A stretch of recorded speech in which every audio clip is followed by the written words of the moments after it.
안녕하세요. 저는 40대 초반 여자입니다.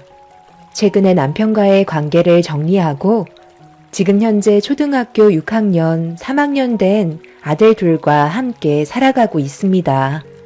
처음 남편의 실체가 밝혀졌을 때는 상당한 충격으로 다가왔었는데 현재는 하루빨리 정리했던 걸 다행이라고 생각하고 있는 중입니다. 어느 날 대학 시절을 함께 보냈던 친구를 만나면서 제 삶은 순식간에 바뀌기 시작했어요. 20년 만에 만나게 된 터라 반갑기도 하면서 얼떨떨한 상태였어요.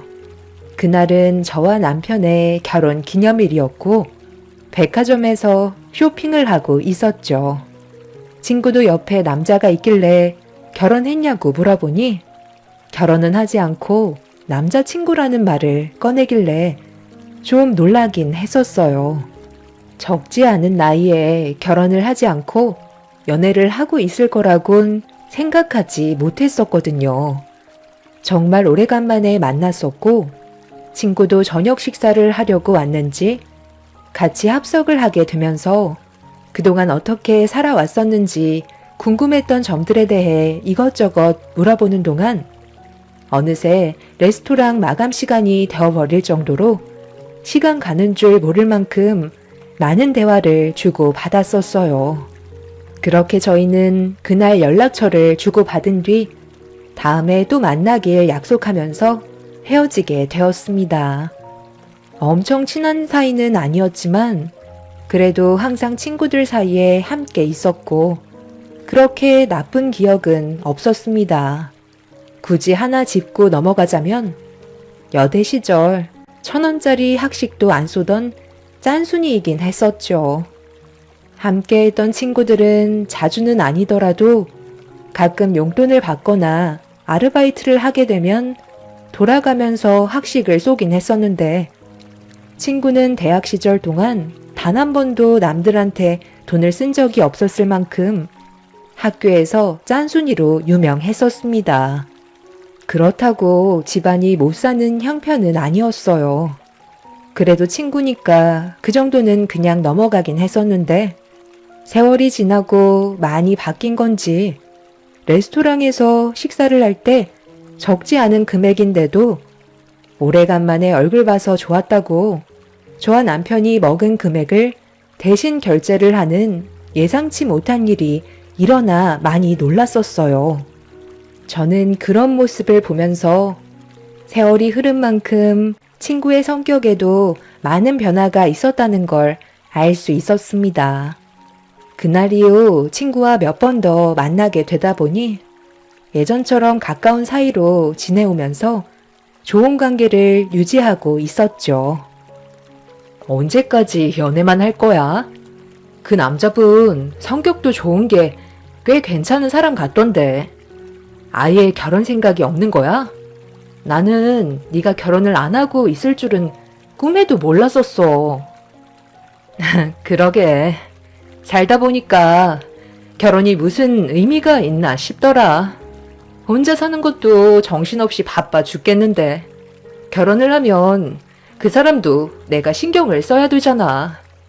나는 그냥 내가 만나고 싶을 때 만나는 그런 관계가 좋은 것 같아. 원할 때 자유를 선택할 수 있는 게 얼마나 좋은데. 사람마다 다르겠지만 나는 이런 삶에 만족하고 있어. 너 성격도 정말 많이 변한 거 알아? 대학 시절 때는 낯을 많이 가려서 말도 제대로 못했었는데 지금은 분위기도 완전히 달라졌고 돈 씀씀이도 그때와는 비교가 되질 않는데 사람 앞일 한 치 앞도 모른다더니 내가 지금까지 만나온 친구들 중에 네가 제일 많은 변화가 있는 것 같다. 저번에도 얘기했지만 부모님이 졸업하자마자 일찍 돌아가시고 아끼면서 살아봤자 무슨 의미가 있나 싶더라. 그때부터 많이 바뀐 것 같아. 한 번뿐인 삶을 즐기면서 사는 게 좋지 않겠어? 그리고 나 접대 그 사람이랑 헤어졌어. 생각보다 내 스타일이 아니더라고. 나는 내가 원하는 방향대로 맞춰주는 사람을 좋아하지? 자기 고집 부리는 사람을 제일 싫어하는데 요즘 들어 그 사람이 나를 조종하려 들더라고. 그래서 그냥 그만 만나자고 얘기했어. 널린 게 남자인데 아쉬울 거 없잖아? 친구의 인생은 남들과는 많이 달랐어요. 자기가 원하는 삶을 살아가면서 많은 것들을 누리고 있었죠. 그런 모습이 엄청 부러운 건 아니었지만 저도 지금까지 살면서 가정을 살피기 위해 나 자신은 돌볼 수 없이 살아가다 보니 대학 시절 때 자유로웠던 그런 삶이 그리워질 때도 있었습니다. 하지만 저에게는 또 다른 행복이 있기 때문에 크게 동요되지는 않았어요. 그렇게 한참 동안 친구와 좋은 시간을 보내고 있었는데 저희 집에 한번 놀러 오고 싶다고 하더라고요. 어떻게 살고 있는지 궁금하기도 하고 아이들도 보고 싶다며 선물까지 사놨었다는 말에 그날 남편한테 먼저 사정을 얘기하니 놀러와도 괜찮다고 흔쾌히 허락해 주었죠. 그렇게 친구와 함께 저희 집에서 맥주 한잔 하자며 저희 부부와 아이들이 어떤 삶을 살고 있는지 초대를 했어요. 아이들은 친구가 사온 게임기에 푹 빠져서는 행복한 얼굴을 하고 있길래 저 또한 기분이 너무 좋았었고 앞으로 좋은 관계를 유지할 거라 생각했었지만 그건 순전히 제 착각이었습니다. 늦은 저녁 시간이라 아이들의 잠자리를 봐주고 나왔는데 친구와 남편이 뭐가 그리 즐거운지 웃으면서 대화를 주고받고 있더라고요. 그런데 서로 주고받는 시선에서 묘한 기분을 느끼게 되었고 저는 둘 다 술이 많이 취한 것 같아 자리를 그만 정리하려고 헛기침을 하면서 걸어 나오자 저를 의식한 친구는 시간을 보더니 많이 늦었다면서 자리에서 먼저 일어났어요. 그렇게 친구는 대리운전을 부른 뒤 집으로 돌아갔고 남편은 뭐가 그리 좋은지 친구가 집에 갔는데도 혼자 웃고 있었습니다. 나 애들 방에 있는 동안 무슨 얘기를 했길래 혼자 실실 웃고 있어? 당신 원래 그런 성격 아니잖아. 다른 여자 앞에서는 말 한마디 제대로 못 붙이면서 아까 보니까 아주 즐겁게 대화를 주고받고 있던데? 술 취했을 때는 항상 입조심하는 게 좋은 거야. 괜히 말실수해서 좋은 관계 틀어질 수도 있는 거라고. 당신 학창시절 얘기 들었지? 대학교 때 꽤 이름을 날렸다던데? 나는 처음 들었던 거라 상당히 놀랐다니까. 당신 춤 동아리였어? 전혀 그렇게 안 보이는데? 친구는 저와 대학 시절에 있었던 일들을 남편한테 얘기했는지 저는 이미 잊고 살았던 과거를 전부 다 털어놨다는 거에 기분이 별로 좋지는 않았었어요. 남편은 제가 예민한 반응을 보이자 그 모습이 재미가 있었는지 계속 놀리고 있었습니다. 약간 기분이 좋진 않았지만 오래간만에 만난 친구였고 술도 어느 정도 먹었으니 그냥 그러려니 하고 넘어갔었죠. 그런데 그날 이후 친구한테서 연락이 뜸해지기 시작하더니 전화조차 연결이 되지 않았어요. 워낙 바쁜 친구라 나중에 시간이 지나면 연락이 올 줄 알았는데 몇 달이 지나는 동안에도 친구는 번호까지 바뀌어 있는 상태였죠. 무슨 일인지 몰라 걱정되긴 했었는데 사정이 있겠지 생각하면서 더 이상 신경을 쓰지 않고 있었어요. 그런데 친구와의 연락이 되지 않는 시점에서부터 남편한테도 조금씩 변화가 찾아왔어요. 당신 요즘 집에 왜 이렇게 늦게 들어와? 애들이 당신만 기다리고 있다가 지쳐 잠이 들었잖아. 내 전화 안 받을 거면 핸드폰은 뭐하러 가지고 다녀? 아이, 이런저런 바쁜 일들이 많아서 그런 건데. 왜 그거 가지고 화를 내? 나 신경 쓸 시간에 애들이나 더 챙겨줘. 다 먹고 살자고 열심히 일하고 있는 거라고. 당신이 사업을 하는 것도 아니고 월급 받으면서 뭐 때문에 이 시간에 들어오는 건데 하루 이틀이면 내가 아무 말 안 하겠지만 지금 당신이 밤만 되면 내 전화 안 받은 지 얼마나 된 줄 알아? 벌써 한 달이나 됐다고. 사람이 갑자기 변하면 뭔가 문제가 생긴 거라던데.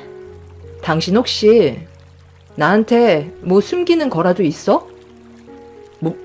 뭘 숨기는 게 뭐가 있겠어? 맨날 회사 짐 말고 내가 뭐 하는 게 있기라도 한 줄 알아? 요즘 일이 바빠서 힘들어 죽겠는데 계속 이상한 쪽으로 몰아갈 거야? 그럼 뭘 했는지 나한테 설명해 주면 되는 거잖아. 우리가 지금까지 살면서 이랬던 적이 있었어? 아무리 바빠도 무슨 일이 있으면 나한테 문자라도 한 통 남겼는데 지금 당신은 꼭 하는 행동이 바람 피우고 있는 것처럼 보인다고. 설마 나 말고 다른 여자 만나는 건 아니지? 나는 몰라도 아이들한테까지는 상처 주는 행동 하지 않았으면 좋겠어. 나는 당신 믿어도 되는 거지? 앞으로 연락하는 게 좀 귀찮더라도 문자 한 통 정도는 남겨줘. 그래야 안심이 될 거 아냐. 남편은 제 말을 듣기 싫다며 방으로 들어가 버렸어요. 남편의 변해버린 모습이 저를 당황스럽게 만들고 있었죠. 무슨 일 때문에 그러는 건지 알 수가 없으니 답답할 뿐이었지만 회사 일에 항상 열심이었던 남편인지라 많이 지쳐 보이는 모습에 일단 그냥 가만히 놔뒀어요. 그렇게 며칠의 시간이 더 지나고 남편의 변화되지 않은 행동에 점점 화가 치밀어 오르기 시작할 때 모르는 번호로 갑자기 전화가 왔길래 아무 생각 없이 받았는데 오랜 기간 동안 연락이 안 됐었던 친구가 뜬금없이 만나길 원한다는 말에 무슨 이유 때문인지 알 수 없었던 저는 일단 약속 장소로 나갔습니다. 그렇게 오래간만에 서로 얼굴을 마주하게 되었죠.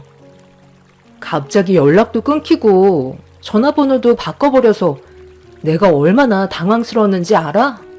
무슨 일 있었던 거야?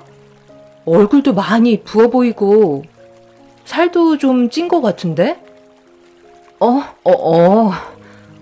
나 지금 임신했어. 계획에는 없던 일들이라 너무 충격받아서 이제야 제정신이 들었거든.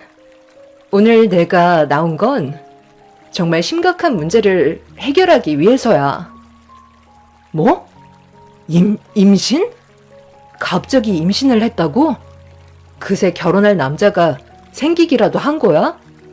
네가 실수를 할 거라곤 나도 생각하지 못했는데 앞으로 어떻게 하게? 이건 뭐야? 이거 너한테 주는 위자료야. 질질 끌지 않을 거고 솔직하게 얘기할게. 나 수철 씨 아이 가졌어. 지금 내 뱃속에 수철 씨 아이를 임신했다고.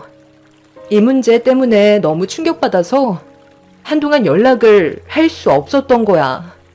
그런데 막상 내 몸에 변화가 생기고 뱃속에 아이가 자라고 있는 걸 보니까 수철 씨가 옆에 있어줘야 할 것 같더라고. 나랑 만나자고 하는 거 계속 만나지 않고 있다가 며칠 전에 얼굴 보고 얘기했어. 수철 씨는 나랑 새롭게 시작하길 원하고 있어. 너한테 아직 얘기를 못했던 것 뿐이야. 네가 친구고 예정을 생각해서 봉투 안에 5억 넣어놨어. 그 정도면 위자료는 충분하다고 생각하는데 괜히 시끄럽게 일 크게 벌이지 말고 조용히 처리하자. 뭐라고? 그니까 그동안 연락 한 통 없다가 갑자기 이게 다 무슨 말이야? 그러니까 너 뱃속에 지금 우리 남편의 아이가 들어섰다는 거야? 너 지금 나 놀래켜 주려고 연기하는 거지? 너는 내 친구잖아. 어떻게 이런 충격적인 일을 저지를 수가 있어? 둘이 언제부터였는데? 설마 그때 우리 집에 놀러 왔을 때부터였던 거야? 아니, 사실 그 전부터였어. 우리 레스토랑에서 같이 식사했었잖아. 그때부터 우리 둘 따로 만나오고 있었어.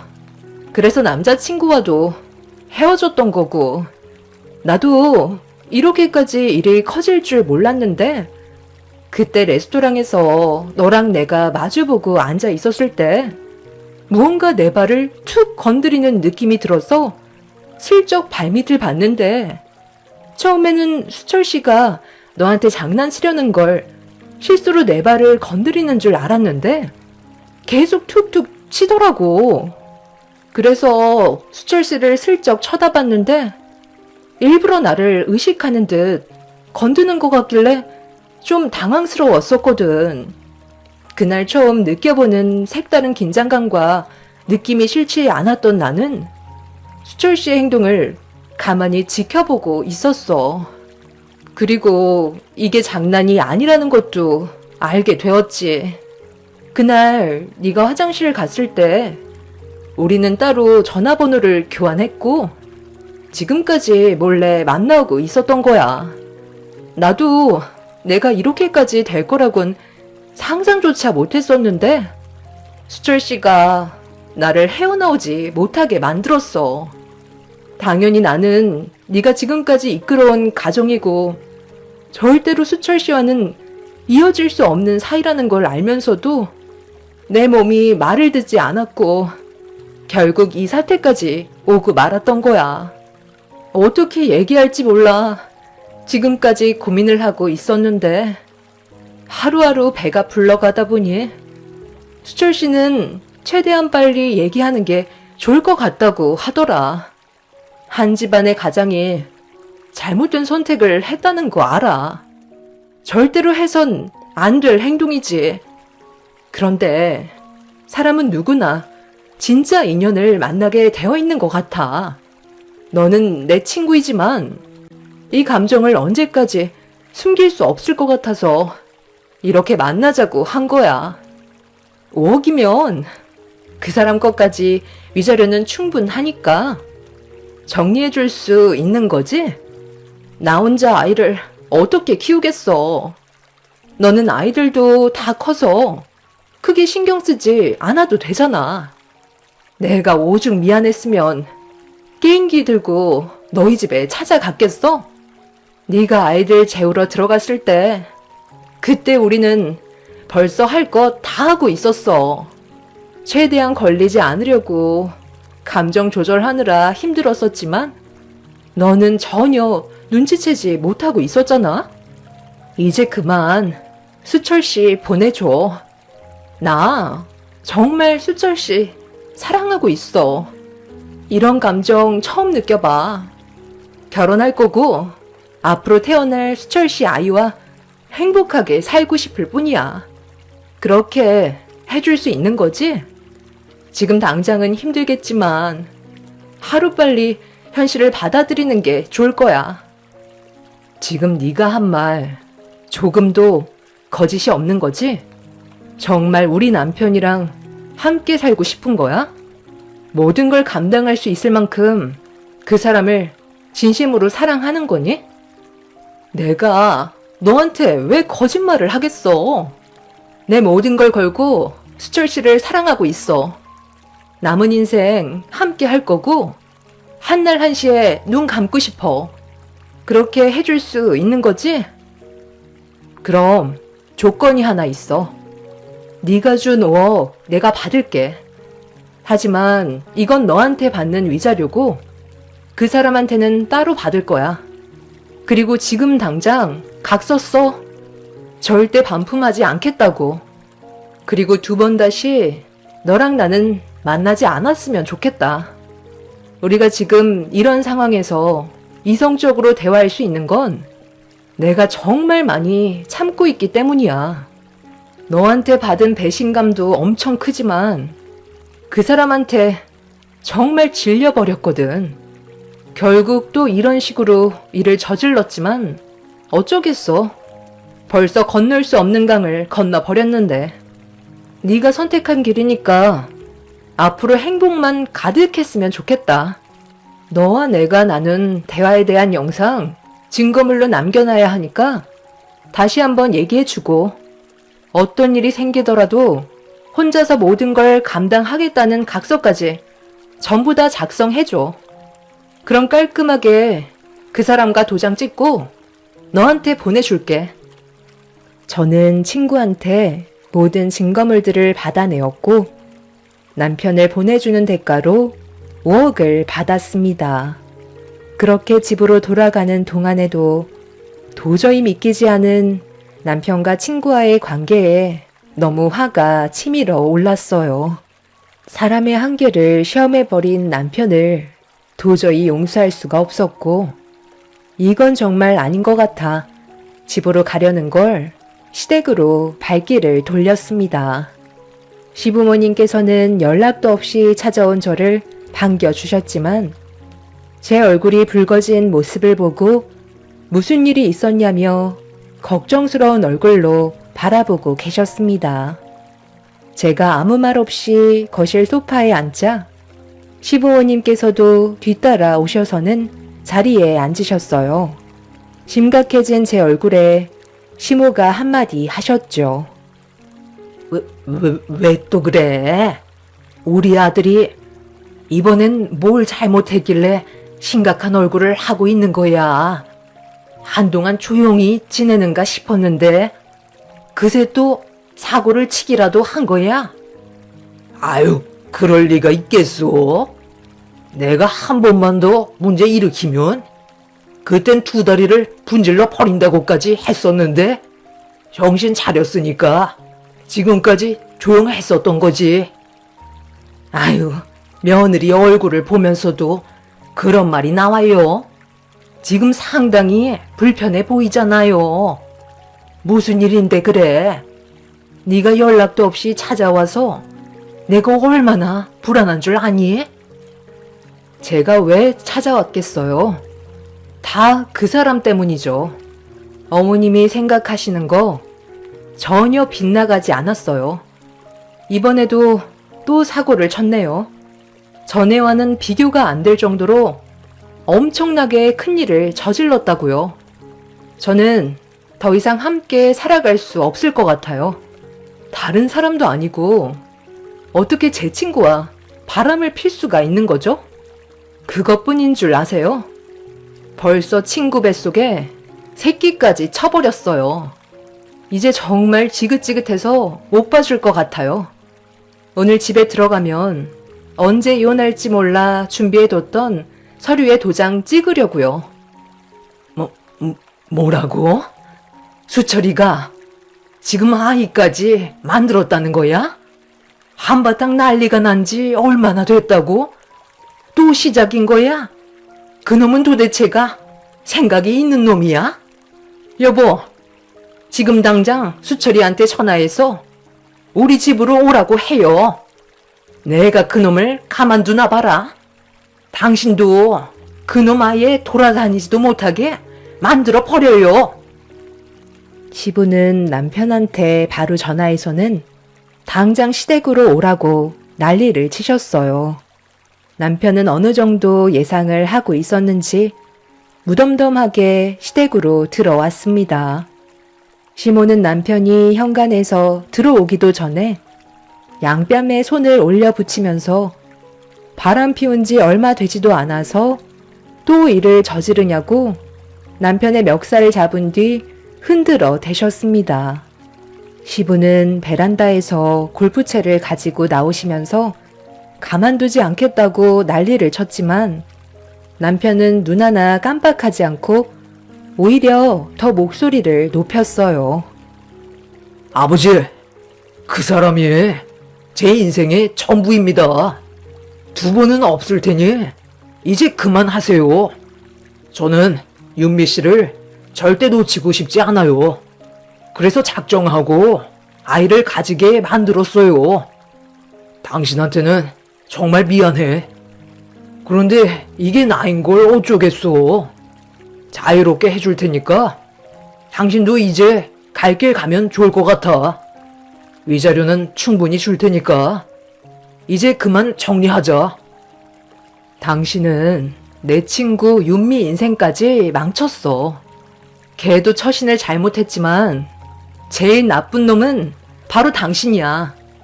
우리 아이들은 어쩌자고 이런 일을 저질러? 이런 식의 삶이 행복한 줄 알아? 결국 당신도 불행만 찾아오게 될 거라고. 나는 평생 당신을 원망하면서 살 거야. 저번에도 바람 피우다 걸려서 한바탕 난리가 났었는데 그때의 상처가 아직까지 아물지도 않았는데 또 이런 일을 저질러? 아이들이 불쌍해서 나만 참고 넘어가면 될 줄 알았어. 그래서 지금까지 혼자 눈물을 삼키면서 참아왔던 건데 당신이 또다시 모든 걸 망쳐버렸다고. 인생의 마지막 사람이라고? 퍽이나 그러겠다. 당신은 시간 지나면 또 다른 여자한테 눈길을 돌리겠지. 나니까 당신을 지금까지 통제하면서 살아왔지. 아무것도 모르는 윤미가 당신이랑 살면 걔는 아마 버티지도 못할걸? 이미 엎어졌고 더는 함께할 수 없는 상황까지 왔으니 당신은 내가 원하는 대로 모든 걸 맞춰주고 끝내야 할 거야. 저번에 바람 피웠을 때 작성했던 각서 기억나지? 법적으로 효력이 있는 것들로 같이 만들었잖아. 한 번만 더 바람 피우면 지금까지 살면서 모아두었던 모든 재산 전부 다 나한테 주기로 약속했었지? 그리고 아이에 대한 문제도 내가 원하는 대로 해준다고 그랬었잖아. 그때 했던 모든 내용 전부 다 들어줘야 할 거야. 그렇게 하지 않으면 당장 소송 들어갈 거고 당신이 원하는 이유는 절대 없을 거니까 하루빨리 나랑 정리하고 싶으면 내가 원하는 대로 당신은 몸만 나가. 어떻게 할 거야? 소송으로 갈래? 아니면 당장 이혼할래? 남편은 집에서 윤미가 자기를 기다리고 있다며 좋은 소식 들려줘야 아이가 스트레스 받지 않는다면서 최대한 빨리 이혼하겠다며 함께 살면서 모았던 재산에 대해선 각서에 적힌 내용대로 진행하겠다는 말을 꺼내게 되었어요. 시부모님께서는 그 자리에 주저앉아 오열을 하셨고 저희는 서로가 원하는 조건을 들어주면서 이혼을 선택하고 말았습니다. 아이들은 이런 현실을 받아들이기에는 아직 어린 상황이라 최대한 상처받지 않는 쪽으로 설명해 주었지만 아이들은 남편이 과거에 바람을 피우면서 한바탕 난리가 난 적이 있었기 때문에 대충 짐작하고 있는 듯 보였어요. 겉으로 표현을 안 할 뿐 묵묵히 저를 따라와 주었지만 그런 모습을 보고 있던 저는 결국 참아왔던 눈물을 흘리고 말았습니다. 남편은 가정을 포기할 정도로 제 친구한테 푹 빠져서는 헤어나오지 못하고 있었어요. 그렇게 이혼한 지 어느덧 3개월이 지나버렸고 남편과는 법적으로 완전 남남이 되어버린 상태였죠. 새로운 삶에 적응하기 위해 다시 처음부터 시작하게 되었지만 더 이상의 스트레스를 받지 않아 한편으론 마음이 후련했었어요. 저는 그동안 최선을 다했었고 과거에 대해 후회를 하지는 않았습니다. 그렇게 아이들과 또 다른 행복을 찾아 살아가던 어느 날 그동안 한 번도 연락이 없었던 상간녀한테 다시 전화가 왔어요. 더 이상 대화조차 섞고 싶지 않아 전화를 받지 않았는데 할 말이 있다며 전화 좀 받아달라고 문자를 남기길래 다시 연락이 왔을 때 통화 연결을 수락했고, 상간녀는 한층 밝은 목소리로 저에게 충격적인 말을 건네면서 어이없는 말들을 늘어놓고 있었습니다. 저는 상간녀가 무슨 생각으로 그런 말을 하는지 이해를 할 수가 없었죠. 나 배가 더 부르기 전에 결혼식 올리려고 하는데 너는 올 거야? 그래도 우리 둘의 관계를 연결해 준 게 너잖아. 꼭 축하받고 싶은데 와줄 수 있는 거지? 너 나랑 뭐 하자는 거야? 그 말 하려고 전화 받아달라고 사정을 했던 거야? 너는 그 사랑이 얼마나 오래 갈 것 같니? 남의 가정 무너뜨리고 얻은 사랑이 평생 유지가 될 것 같아? 그동안 그 사람이랑 살면서 어떻게 하면 좋을지 정말 고민 많았었거든. 그런데 네가 모든 걸 해결해줘서 나는 지금 너무 행복해. 거기에다가 돈까지 지어줬잖아. 네가 부모님 재산 물려받아 돈이 많은 건 알고 있었지만 사람 보는 눈은 너무 형편없다. 그 사람 바람둥이야. 너 만나기 전에 다른 여자한테 찝쩍거리다가 나한테 걸려서 한바탕 난리가 났었다고. 재벌은 난 못 준다고. 지금은 서로 눈만 마주쳐도 불꽃이 튀기겠지만 그게 얼마나 갈 것 같니? 그건 네가 부족해서 그런 거지. 우리가 지금 얼마나 행복한 삶을 살고 있는데. 수철 씨는 나 말고 다른 여자는 거들떠도 안 본다고 했어. 남자는 여자하기 나름인 거야. 내가 수철 씨 뺏어가서 배 아프니? 그런데 어쩌겠어. 이게 인생인데. 결혼식 오지 못한다고? 그래도 대학 동기들 다 초대해서 너한테도 연락한 건데 어쩔 수 없지 뭐. 앞으로 잘 지내라. 제가 결혼식에 가서 동기들 보는 앞에서 난리치면 어쩌려고 저를 초대한 건지 정말 어이가 없었지만 더 이상 신경 쓰고 싶지 않았어요. 지금 당장은 행복할지 몰라도 그 사람의 성격은 절대 변하지 않을 사람이라는 걸 확실하게 알 수 있었죠. 그렇게 저는 그날 이후 전화번호도 바꾸고 상간녀와 전 남편과는 두 번 다시 마주치지 않을 지역으로 옮긴 뒤 부모님의 도움을 받으면서 아이들과 함께 생활하고 있었어요. 바쁘게 살아오다 보니 휴식이 필요했고 오래간만에 가족들끼리 여행이나 가려고 동해바다로 출발하고 있는데 주말이라서 그런지 차가 꽤 막히더라고요. 그런데 길 한복판에서 많이 들어본 목소리가 들리길래 고개를 돌려 옆을 바라보니 길거리에 전 남편과 상간녀가 서로 얼굴을 붉히면서 머리채를 잡은 뒤 싸우고 있었습니다. 남편은 그새 또 병이 도졌는지 다른 여자를 만난 듯 보였어요. 상간녀의 목소리가 차에까지 들려왔죠. 지금 어디서 거짓말을 하는 거야? 당신이 지금 다른 여자한테 눈길 주는 거 내가 못 봤을 것 같아?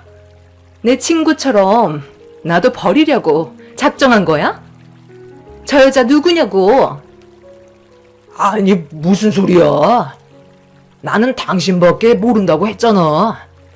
아이 깨겠다. 제발 그만 좀 해. 어떻게 해야 나를 믿어주겠어? 다른 여자한테 눈길 안 줬다니까. 한 번만 걸리기만 해봐. 절대 용서하지 않을 거야. 우리 아이 이제 막 태어났어. 오늘 기분 좋게 외식하러 나왔는데 나 불편하게 만들면 알아서 해. 차라리 땅만 보고 걸어 다녀. 당신은 그 눈이 문제야. 다른 여자들을 뚫어지게 쳐다보잖아. 어떻게 하면 꼬실지 속으로 생각하고 있는 것 같다고. 그리고 요즘에 왜 집에 늦게 들어와? 내가 연락하면 바로바로 받으라고 했잖아. 나를 진짜 사랑하기는 하는 거야? 처음에는 잘 몰랐는데 점점 당신이 다른 사람처럼 느껴진다고. 똑같은 레퍼토리였어요. 남편이 연락이 뜸해진다는 건 또 다른 여자와 만남을 가지고 있다는 거였죠. 그녀의 인생도 참 안타까웠습니다. 늦은 나이에 쓸데없이 남의 가정 건드려서 자신의 삶을 무너뜨리는 모습을 보니 너무 한심스러웠네요.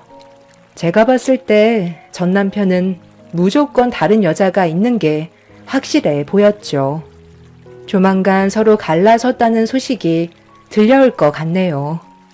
행복만 가득할 거라고 나한테 전화한 지가 1년도 안 됐는데 벌써 삐걱거리는 모습을 보니 더 이상 볼 필요도 없을 것 같습니다.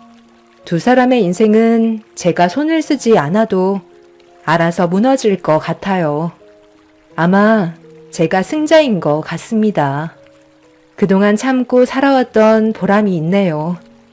앞으로 저희 가족의 삶은 웃음만 가득했으면 좋겠습니다. 한번 바람 피운 사람은 절대 그 맛을 끊지 못한다는 걸 이번 계기로 알 수 있었어요. 제 사연을 들어주신 여러분들의 가족에는 언제나 평화와 행복만 가득하시길 기원 드립니다. 오늘 하루도 행복하세요. 감사합니다. 안녕하세요. 저는 경기도 화성에 살고 있는 40대 중반 여자입니다. 사연을 신청하는 지금도 손이 떨릴 정도로 현실을 받아들이기가 너무 힘든 상태입니다. 많은 분들께서 제 사연을 들으시고 어떤 생각을 하실지 궁금하네요. 현재 남편과는 이혼을 한 상태이고 숙려 기간은 10일이 지났습니다. 저는 지금까지 남편과 함께 살아오면서 단 한 번도 의심이라는 걸 해본 적이 없었어요. 그만큼 저희 부부관계에 아무 문제 없다고 확신을 하고 있었기 때문에 지금의 나이대까지 잘 살아오고 있었던 거였어요. 그런데 어느 날부터인가 남편의 건강이 많이 허약해진 것 같아 신경이 쓰이기 시작했는데 남편은 크게 문제될 거 없다며 일이 많이 바빠 피곤해서 그런 거라고 대충 둘러대곤 있었지만 최근 들어 확실히 살이 많이 빠져 있었죠. 적지 않은 나이에 한 회사에서 열심히 일을 해오던 남편이 안쓰럽고 불쌍해 보여 뭐라도 좀 챙겨주고 싶었어요. 그래서 동네에서 꽤 유명한 곳인 한의원에 들려 한약도 몇 채 지어 매일 아침마다 한 채씩 먹여가면서 남편의 건강을 챙겨 주었죠. 하지만 남편은 날이 가면 갈수록 피곤해서 벗어나지 못하고 있었어요. 100세 시대인 요즘 앞으로 살 날이 절반 이상이 남아있는데 남편한테 무슨 문제라도 생겼을까봐 불안해서 건강검진을 받아보는 게 좋을 것 같다고 했지만 그럴 필요 없다며 거부를 하고 있었습니다. 당신 요즘 들어 살이 많이 빠진 거 알아? 아무리 회사 일도 중요하지만 당신 건강부터 챙기는 게 좋지 않겠어? 저번 달부터 주말에 쉬지도 못한 채 하루도 안 빠지고 계속 특근을 하고 있잖아. 야근도 기본이고 당신 몰골이 말이 아니야. 한약 챙겨 먹어도 소용이 없는데 급격하게 살이 빠지기 시작하는 건 건강상 문제가 생겼을지도 모른다고 의사가 한번 방문하는 게 좋을 것 같다는 말까지 했었다고. 하루 이틀 미루다가 정말 큰일이라도 생기면 어쩌려고 그래. 아휴, 괜찮아. 요즘 일이 많이 바빠서 그래. 당신도 잘 알잖아. 내가 많이 부족해서 이번에는 직급 좀 올리려면 더 열심히 해야지. 집안의 가장이 쉬면 되겠어? 그냥 다른 직장 알아보면 안 되는 거야? 모든 일은 당신 혼자 하는 것 같은데 왜 지금까지 직책은 대리해서 머물러만 있는 건데? 회사 운영 방식이 정말 이상한 것 같아.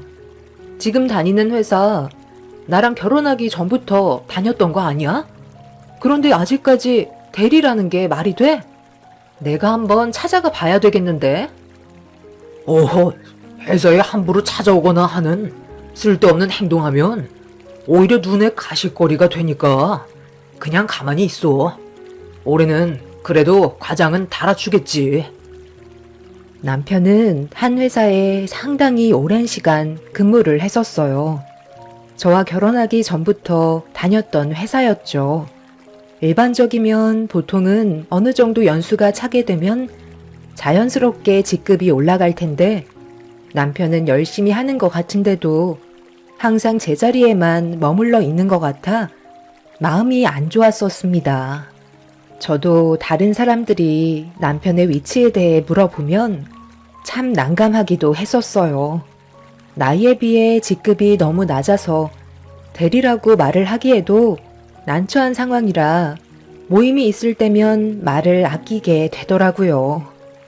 남편은 직급은 크게 신경 쓰지 않는다면서 회사가 어려운 상황이고 다들 가족처럼 지낸다고 자기만 직급이 안 올라가는 것도 아니라면서 불경기 같은 요즘에 먹고 살 정도의 돈을 벌고 있다는 것만도 감사하게 생각한다며 자신의 위치에 대해 크게 문제 삼지 않고 있었죠. 남편은 항상 자신의 일에 대해 불만보단 긍정적으로 일을 해오는 모습이었어요. 회사를 다니는 걸 힘들어 했다면 다른 직장을 알아봤으면 좋겠다는 말을 했을지도 모르지만 워낙 즐겁게 회사를 다니고 있었기 때문에 남편 입으로 회사를 그만두겠다는 말을 하기 전까지는 지켜볼 수밖에 없었습니다. 그렇게 묵묵히 지켜만 보고 있던 어느 날 온몸이 떨릴 정도로 전혀 예상하지 못한 엄청난 충격을 가져오게 되는 사건이 눈앞에 펼쳐지고 말았습니다. 아침밥을 먹고 출근하는 남편이 그날 야근 때문에 늦게 들어온다는 말에 그동안 한 번도 가본 적 없던 회사에 밤참을 해서 서프라이즈로 찾아갈까 생각을 하게 되었고 고생하는 남편을 위해 건강식으로 준비한 뒤 적당한 시간대를 기다리고 있었죠. 남편은 보통 야근을 한다고 말을 하면 집에 도착하는 시간이 새벽 1시 정도 됐었어요. 그래서 저녁 9시쯤에 회사에 한번 들리는 것도 나쁘지 않을 것 같아 모든 준비를 끝낸 뒤 출발 전에 남편한테 문자를 한 통 넣었어요. 회사에서 아직까지 일을 하고 있냐고 물어봤는데 정신없이 업무 처리 중이라면서 일이 끝나면 연락하겠다는 답장을 주었죠. 그렇게 연락을 받은 뒤 택시를 타고 남편이 근무하고 있는 회사에 도착해 어두컴컴한 건물로 들어가니 경비를 서고 있는 분께서 저를 막아섰어요. 그래서 남편의 이름을 대면서 밤참을 준비해 왔다는 말을 꺼내게 되었죠. 네? 방금 뭐라고 하셨어요? 뭔가 잘못 알고 계신 것 같은데 그분은 대리님이 아니라 부장님이신데요? 제가 여기 회사 사람들 이름과 직책은 다 알고 있거든요. 네? 저희 남편이 부장이라뇨. 이 회사에 들어오신 지 얼마 되지 않으셨죠? 저희 남편 이름은 진국현이고 지금 현재 대리로 근무를 하고 있어요. 야근한다고 정신없이 일을 하고 있을 거라고요. 오늘 처음 회사에 와봤는데요. 힘내라고 밤참 좀 준비해 왔는데 들여보내주시면 안 되는 거예요? 그 정도는 가능하잖아요. 아이 참, 이 회사의 진 씨는 단 한 명뿐이고 사모님 남편분 이름이 진국현이라면 저희 회사의 부장으로 근무하신 분이 맞으세요. 뭔가 착각하고 계신 거 아니에요? 그리고 저희 회사는 야근 자체를 자주 하지 않아요. 1년에 몇 번 할까 말까 할 정도로 야근이 없는 회사입니다. 지금 부장님은 자리에 안 계시고 퇴근하셨는데요. 그럴 리가요. 좀 전까지 문자 주고 받았는데요. 회사에서 정신없이 업무 처리 중이라는 말을 들었다고요. 저희 남편이 있는 자리에 좀 같이 가주시면 안 될까요? 아유, 사모님. 꼭 눈으로 확인시켜드려야 되겠어요. 부장님은 진작에 퇴근하셨다니까요. 모르는 게 너무 많으신 것 같으시니까 일단 직접 가셔서 한번 보시죠. 이해할 수 없는 말들을 꺼낸 경비원은 저를 이상한 사람으로 생각하고 있길래 그런 오해를 풀고자 남편과 함께 찍은 사진까지 보여줬었습니다.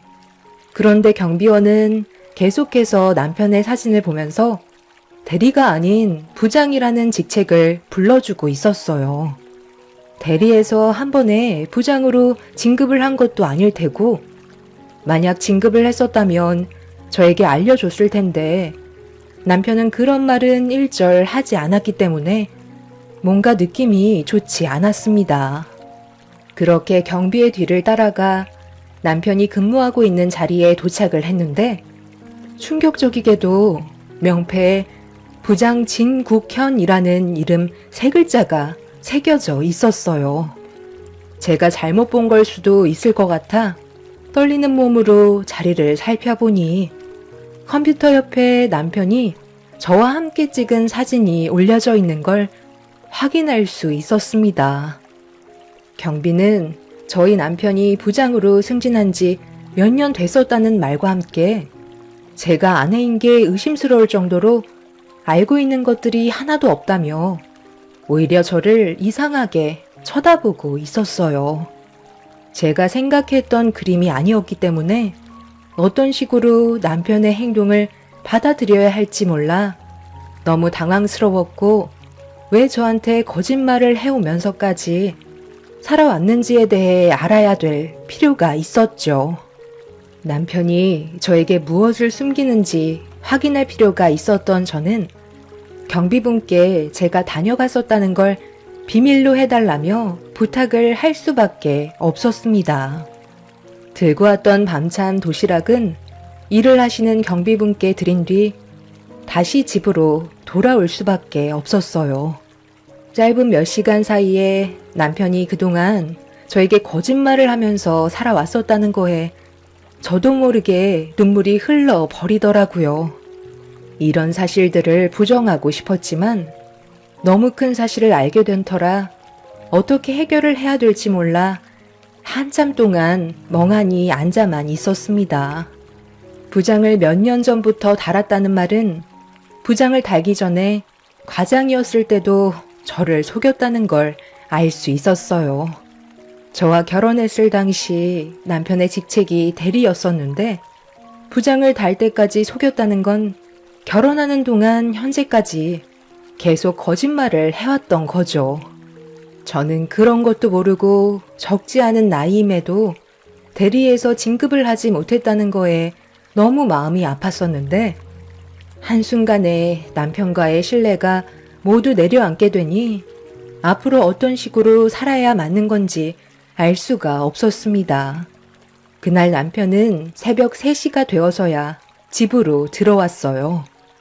제가 자고 있지 않고 소파에 앉아 있자 들어오던 남편은 평온한 얼굴로 아직까지 안 자고 뭐하냐며 바로 화장실로 들어가 씻은 뒤 야근을 하고 와서 피곤해서 먼저 잔다는 한마디 한 뒤에 방으로 들어갔네요.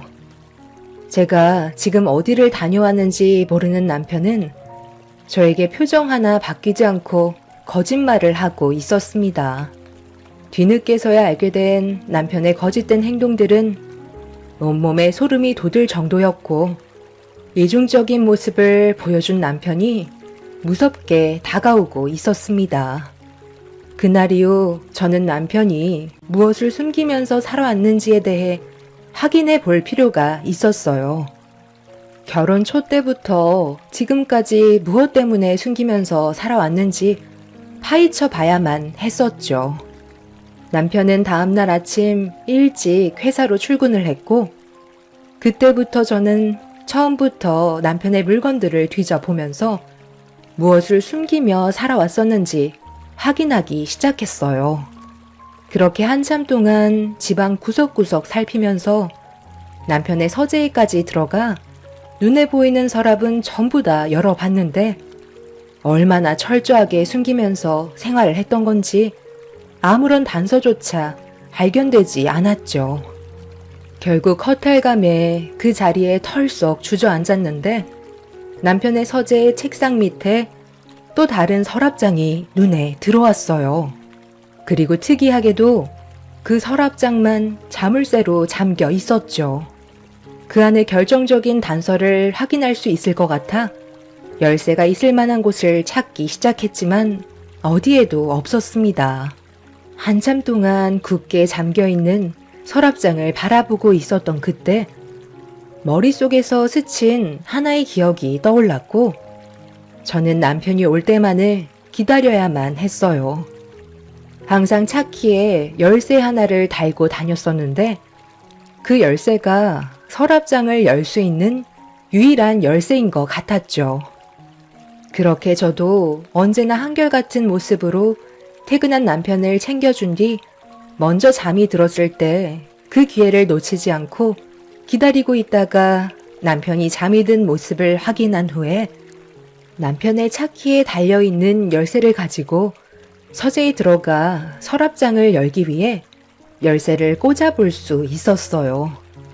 손이 떨리고 있었지만 최대한 침착하게 행동하면서 열쇠를 돌리는 순간 철컥거리는 소리와 함께 자물쇠를 열 수 있었습니다. 그렇게 천천히 서랍장에 있던 내용물을 확인해 보는 순간 이상한 고지서 같은 것들만 쌓여 있더라고요. 저희 집 관리비 고지서는 아니었고 다른 지역 아파트 고지서였습니다. 꾸준하게 지출되고 있는 아파트 고지서를 훑어보고 있는데 또 다른 서류 봉투가 있길래 확인을 해보는 순간 저는 화가 머리끝까지 올라오고 말았어요. 남편의 통장이 발견되었고 전달에 통장 정리를 한번 했는지 급여가 최근 것까지 찍혀 있었는데 남편의 월급은 월 300만 원이 아닌 700만 원이었습니다. 경비분의 말대로 남편은 부장의 직책을 달고 있으면서 매달 700만 원의 월급을 받고 있었지만 저는 남편이 만년 대리인 줄만 알고 있었던 거였죠. 직책은 대리였지만 매년 조금씩 오르는 월급은 한 달에 300만 원 정도까지 도달했었는데 남편은 저를 완벽하게 속이기 위한 행동들이었고 나머지 돈은 다른 곳에 지출되고 있다는 걸 알 수 있었습니다.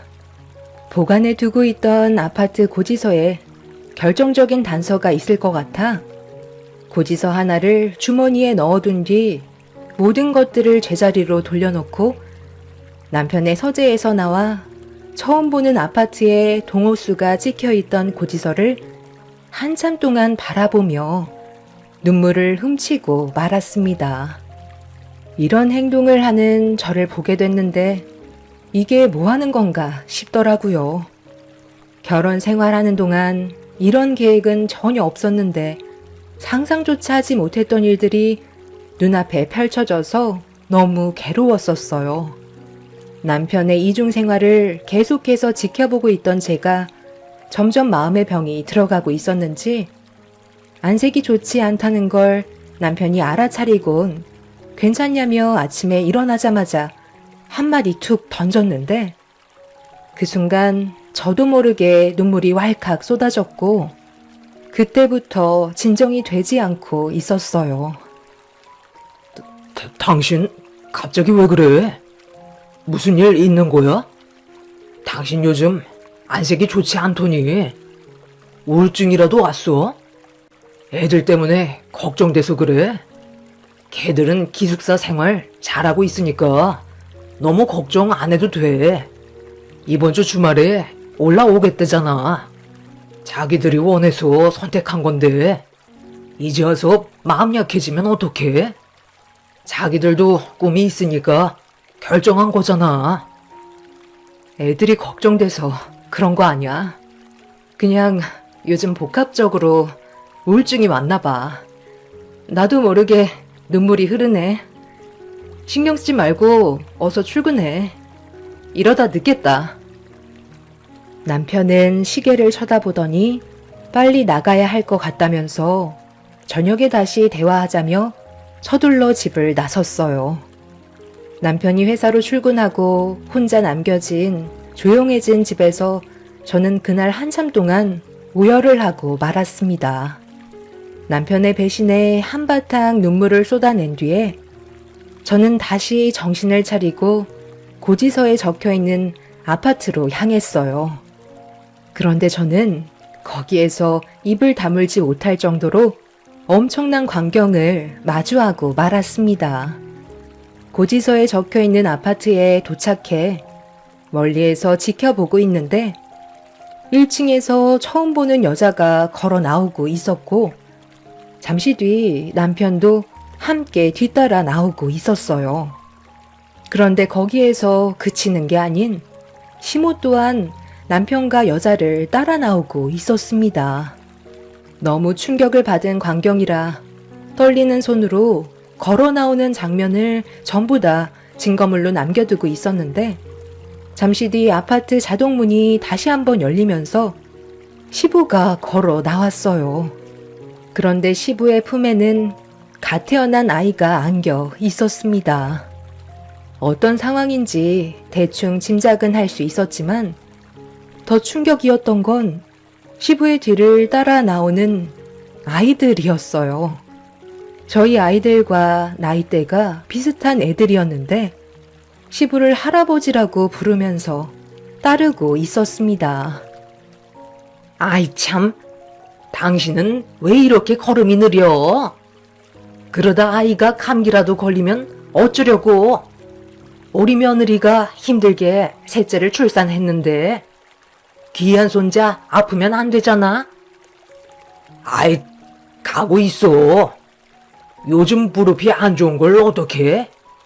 자문이나 열어줘. 몸조리를 꼭 우리 집에서 해야 되겠어. 다들 들어와 살면 집이 좁아 터진다고. 그냥 당신이 왔다 갔다 하면 안 되는 거야.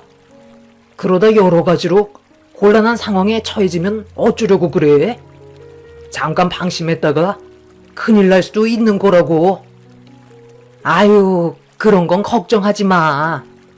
걔가 언제 내 허락 없이 집에 들어온 적이 있었어? 쓸데없는 생각하지 말고 빨리 차에 올라타기나 해요. 며느리랑 아이들은 벌써 탔잖아. 늦은 나이에 셋째 출산이라 이번에 몸에 무리가 좀 많이 온 것 같아요. 그러니 어머니가 잘 좀 챙겨주세요. 그리고 요즘에 희영이 엄마가 계절을 타는 건지 우울증이 좀 온 것 같은데 몸에 좋은 음식도 좀 해주셨으면 좋겠어요. 뒤에서 저를 많이 챙겨주는 거 알고 있죠? 저보고 최근 들어 살이 많이 빠졌다고 걱정까지 해준다니까요. 아무래도 아이가 태어나서 정신없다 보니까 신경 쓸 게 많아서 제대로 챙겨 먹지 못하고 있는데 그 사람이 그런 저를 보고 바로 알아차렸는지 한약이며 몸에 좋은 음식들 위주로 신경 써주고 있어요. 그런데 정작 그 사람 자신은 살피지 않고 있는 것 같아 걱정이에요. 그러니 어머니가 신경 써줄 수 있죠? 내가 몸이 10개니? 그리고 걔는 하는 게 뭐가 있다고? 우울증이야? 이번에 애들도 기숙사로 전부 들어가지 않았어? 한가로이 집에 혼자 있으니까 쓸데없이 잡생각만 늘어서 그런 거야. 마음 같아서는 집에 와서 애 좀 돌봐달라고 하고 싶은데 상황이 그렇지 않으니 내가 얼마나 답답한 줄 알아? 솔직히 이게 다 너 때문이잖아. 언제까지 이런 상황을 숨길 수 있을 거라 생각해? 엄마는 요즘에 너무 불안해 죽겠다. 괜히 일 크게 만들지 말고 이제 하나만 집중하는 게 좋지 않겠어? 너도 50이 가까워지고 있는데 언제까지 이렇게 살 거야? 이제 그만 결정하는 게 좋지 않겠어? 주아 애미가 워낙 착하니까 말을 안 하는 것 뿐이지. 법적으로 너희들 지금 아무것도 아니잖아. 불안정한 가정 만들어서 괜히 나중에 이런 사실 아이들까지 알게 되면 상처받으니까 이제 그만 하나로 결정하는 게 좋을 것 같다. 어떻게 할 거야? 사돈이 어제 나한테 전화 왔었다. 더 이상 이런 식으로 살고 싶지 않고 떳떳하게 사위로 부르고 싶다더구나. 사돈댁도 벌써 한계치에 도달한 거야. 내 말 무슨 뜻인지 알지? 이제는 결정할 때가 됐다는 거야.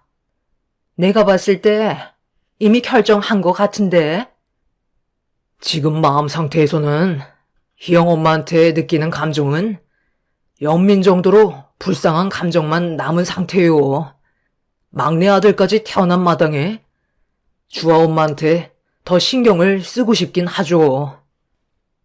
정말 충격적인 장면들이 계속해서 눈앞에 펼쳐졌고, 그런 모습을 지켜보는 것도 괴로운데, 남편은 저에게서 마음이 떠나가고 있는 것 같다며, 이제 그만 정리하라는 말에 저와의 인연을 끝낼 생각을 가지고 있는 것 같아 보였습니다. 시모와 남편과의 대화 속에서 저는 이미 며느리가 아니라는 걸 알 수 있었죠. 남편은 모두를 차에 태운 뒤 곧장 시댁으로 향하는 듯 했어요. 멀어지고 있는 차를 보고 있는데 눈물이 앞을 가렸고 더 이상 참을 수가 없었습니다. 그동안 저를 속이고 이중 생활을 한 남편을 용서할 수가 없었어요. 거기에다가 시부모님까지 잘못된 걸 알면서도 아무렇지도 않게 생각한다는 것 자체가 용납이 되지 않았죠. 15년이 넘는 시간 동안 모든 것들을 철저하게 숨긴 그 사람들을 전부 다 무너뜨리고 싶었습니다. 그렇게 저는 택시를 타고 시댁으로 향하게 되었어요. 어머, 네가 갑자기 여긴 어쩐 일이야? 연락도 없이 찾아오는 건 예의가 아닌 거 모르니? 오늘은 내가 다른 약속이 있어서 조금 있다가 나가봐야 하거든. 그러니까 나중에 다시 오든지 해라. 요즘 할 일이 없는 거야. 내 아들이 그러는데 네가 요즘 우울증 증상을 보인다며? 아이들도 기숙사 들어갔는데 너도 일거리 좀 찾아서 집안 살림에 보탬이 되도록 해야지. 언제까지 천하태평 놀고 먹기만 할 건데? 내 아들이 얼마나 힘들게 돈을 벌고 있는지 알고 있지? 네, 모르는 거 아니죠. 그래서 요즘 일거리를 찾고 있는 중이에요. 제가 할 수 있는 일이 무엇이 있을지 고민을 좀 해봤는데요. 제가 아이들을 좋아하니까 돌봄 같은 걸 좀 알아보려고요. 그런데 계속 현관문 앞에 저를 세워두실 거예요? 저는 어머님 보고 싶어서 먼 길을 달려왔는데 주스 한 잔 정도는 주셔야죠. 제가 들어가면 안 되는 이유라도 있는 거예요? 어머님, 지금 머리에 식은땀까지 흘리고 계시는데 어디가 좀 불편하신 거라도 있으세요? 평소 같지가 않아서요. 그런 게 뭐가 있어? 맨날 똑같이 살고 있는데 약속이 좀 늦어서 그런 것 뿐이니 나중에 다시 얘기하도록 하자. 그럼 다음에 다시 보는 걸로 하자. 어머님, 잠깐만요. 그런데 이거 무슨 소리예요? 갓난아기 울음소리 같은데 집안에 누가 왔어요? 왜 아기 울음소리가 어머님 집안에서 들리는 거예요? 아이 참, 당신 왜 안 들어오고 있는 거야? 손자가 지금 진정이 되지 않고 있는데 며느리가 안아줘도 계속 보채기만 하잖아. 빨리 와서 손을 좀 써봐. 저러다 목 상하겠어. 아니, 네가 여긴 어쩐 일이냐? 연락도 없이 갑자기 찾아왔네. 며느리가 왔으면 나한테 귀띔이라도 해줬어야 할 거 아니야? 나는 급하게 볼 일이 있어서 다시 들어갈게. 우리 집에 손님이 왔거든. 그런데 이제 막 나갈 참이었어. 신경 쓰지 말고 너 갈 길 가면 된다. 그럼 나도 외출 준비해야 되니까 현관문 닫아도 되는 거지? 어머님, 방금 아버님께서 뭐라고 하셨죠? 며느리가 문 앞에 있는데 집안의 아기를 손자라고 얘기하시면서 며느리가 아이를 제대로 돌보지 못한다고 얘기하셨잖아요. 이게 무슨 말인 거예요?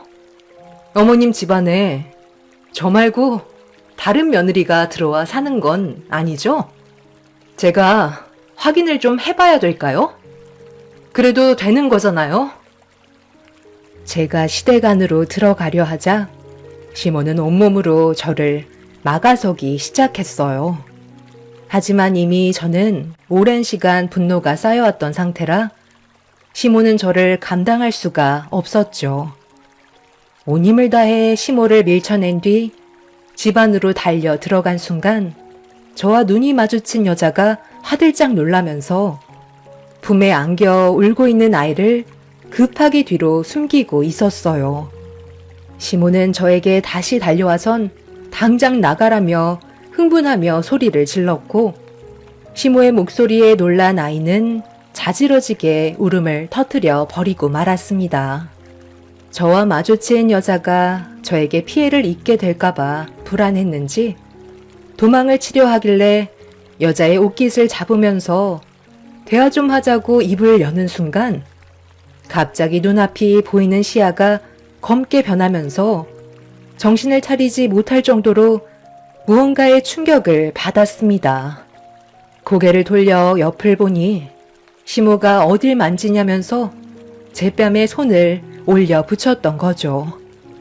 이미 통제가 되지 않는 몸으로 변해버렸던 저였기 때문에 받은 만큼 그대로 시모에게 돌려주었어요. 시모한테 속아온 세월에 대한 배신을 온몸으로 시모에게 표현을 하게 되었고 저에게 속수무책으로 당하던 시모는 저를 피해 안방으로 숨어 버렸습니다.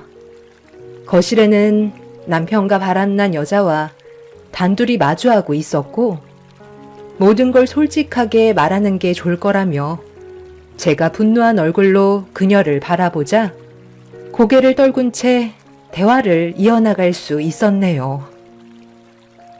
저는 잘못이 없어요. 그 사람이 저한테 준 사랑을 받은 것밖에 없다고요. 지금까지 조용하게 지내고 있었잖아요. 그럼 된 거 아니에요? 제가 봤을 때 대충 알고 온 것 같은데 솔직하게 얘기할게요. 그쪽이 임신을 해서 먼저 결혼을 한 것뿐이지 저도 비슷한 시기에 그 사람과 서로 만나고 있었어요. 그런데 저도 뒤늦게서야 임신을 했다는 걸 알게 되었고 그 사람도 결혼 초라서 많이 당황했는지 난감했었지만 저에게 약속 하나 하겠다며 저를 붙잡았었어요. 그쪽과 결혼 생활을 하는 동안 아이들이 성인이 되면 그때 이혼을 하고 남은 인생은 저와 함께 살기로 결정을 하겠다는 거였죠. 먼저 함께 사는 것보다 남은 인생 함께 사는 게 훨씬 좋을 것 같아 침착하게 참고 지금까지 기다려오고 있었지만 세월이 흐르는 만큼 그 사람은 저에 대한 애정이 식어가고 있는지 사랑을 받고 있다는 확신이 점점 떨어졌어요. 그래서 제가 선택한 방법은 지금의 아이를 가지는 거였고 그 사람은 저와 함께 했던 약속을 지키기 위해 좀 더 일찍 정리를 하겠다는 말을 듣게 되었죠. 그쪽은 지금까지 행복한 결혼 생활 유지해 오면서 살아왔잖아요. 그럼 된 거 아니에요? 저도 그 사람을 사랑하고 법적으로 떳떳하게 결혼 생활을 하고 싶은데 그쪽이 먼저 임신을 해서 어쩔 수 없이 결혼을 했었지만 저도 시기는 비슷했었다고요. 먼저 양보했으니 이제 그 사람은 저에게 돌려주세요. 침묵하고 기다려온 세월, 이제는 보상받고 싶어요. 배신당했다고 생각할 수는 있어요. 하지만 제가 받은 상처와 시간을 비교할 수 있을까요? 이제 와서 무엇이 옳고 그른지 그건 더 이상 중요하지 않을 것 같네요. 이혼, 그거 어려운 거 아니잖아요? 위자료는 부족하지 않게 챙겨 드릴게요. 당신이 왜 여기로 온 거야? 어머니한테 전화 받자마자 회사에서 급하게 달려왔어. 흥분하지 말고 내 말 좀 들어봐. 다 해명할 수 있어. 이렇게 할 수밖에 없는 이유가 있었다고. 나는 이런 삶이 좋아서 살고 있었겠어? 당신이 임신을 했을 때 나는 내 사람을 책임지고 싶은 마음에 결혼을 했던 것 뿐이야. 그런데 이 사람도 비슷한 시기에 임신을 해서 난처한 상황이 되어버렸는데 내가 저지른 실수 때문에 상처를 줄 수는 없잖아. 어차피 결혼은 형식적인 거고 서로에 대한 신뢰만 있다면 모든 것들이 가능하다고 생각했어. 그래서 지금까지 이중 생활을 해온 것 뿐이야. 회사에서 경비하시는 분이 아까 그러더라. 당신 우리 회사에 다녀갔었다면서? 회사 지침상 말을 안 할 수가 없었다고 나한테 전부 다 말해줬었는데 그때 내가 얼마나 놀랐는지 알아? 그동안 모든 것들을 숨기고 있었던 건 정말 미안해. 하지만 내가 당신을 사랑하는 마음은 지금도 전혀 변하지 않았어. 우리 이대로 그냥 살면 되는 거야. 당신만 이해해주면 돼. 내가 그동안 대리라고 속여왔던 건 이 사람한테도 생활비는 줘야 할 거 아니야. 우리는 법적으로 정식 부부이지만 이 사람은 지금까지 살면서 나랑 한순간도 편하게 지낸 적이 없었어. 그래서 금전적으로 조금이나마 더 챙겨주려 했던 거고 이중으로 돈이 나가야 되다 보니까 당신한테 직급이 올라가지 않는다고 거짓말을 할 수밖에 없었던 거야. 나 이해해줄 수 있지? 지금 당신이 보고 있는 광경은 아무것도 아니야. 그냥 모른 척하고 지나가면 아무 일도 없는 거라고. 두 눈으로 보는 걸 보고 들었는데 나보고 지금 아무 일도 없이 지내라고? 15년 넘게 당신한테 속아오면서 살아왔었는데 평생을 눈 감고 살라는 거야? 나는 그렇게는 못하겠어. 아까 저 여자 집에 찾아갔었어. 그리고 거기에서 당신이 어머님이랑 나누는 대화 들었었고 나보다 저 여자를 선택하겠다며. 어떻게 이런 심각한 일들을 아무렇지도 않게 숨기고 살아왔던 거야? 세월이 흐르는 만큼 내가 받는 상처는 점점 더 커질 거라곤 생각하지 못했던 거야? 남편은 저에게 처음으로 무릎을 꿇었어요. 그 모습을 옆에서 바라보고 있던 여자는 뭐 하는 짓이냐고 당장 일어나라며 화를 냈지만 남편은 저에게 용서를 받고 싶어 하는 듯 보였죠. 하지만 남편과는 더 이상 함께 하고 싶지 않았습니다.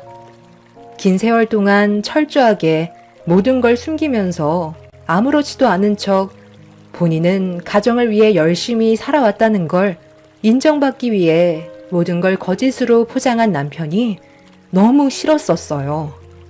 그래서 제 발목을 잡고 늘어지는 남편을 강하게 뿌리치고 이혼하겠다는 말을 꺼내는 순간 갑자기 남편이 쓰러진 상태에서 일어나지 못하고 있었습니다. 위동조차 하지 않고 있길래 당황스러워 남편을 쳐다만 보고 있었는데 여자가 시모에게 도와달라고 도움을 요청하자 시부모님께서 방 안에서 급하게 나오시더니 쓰러진 남편 보고 정신 차리라며 흔들어대기 시작했어요. 하지만 남편은 일어나지 못했고 시부는 서둘러 구조대에게 도움을 요청했습니다.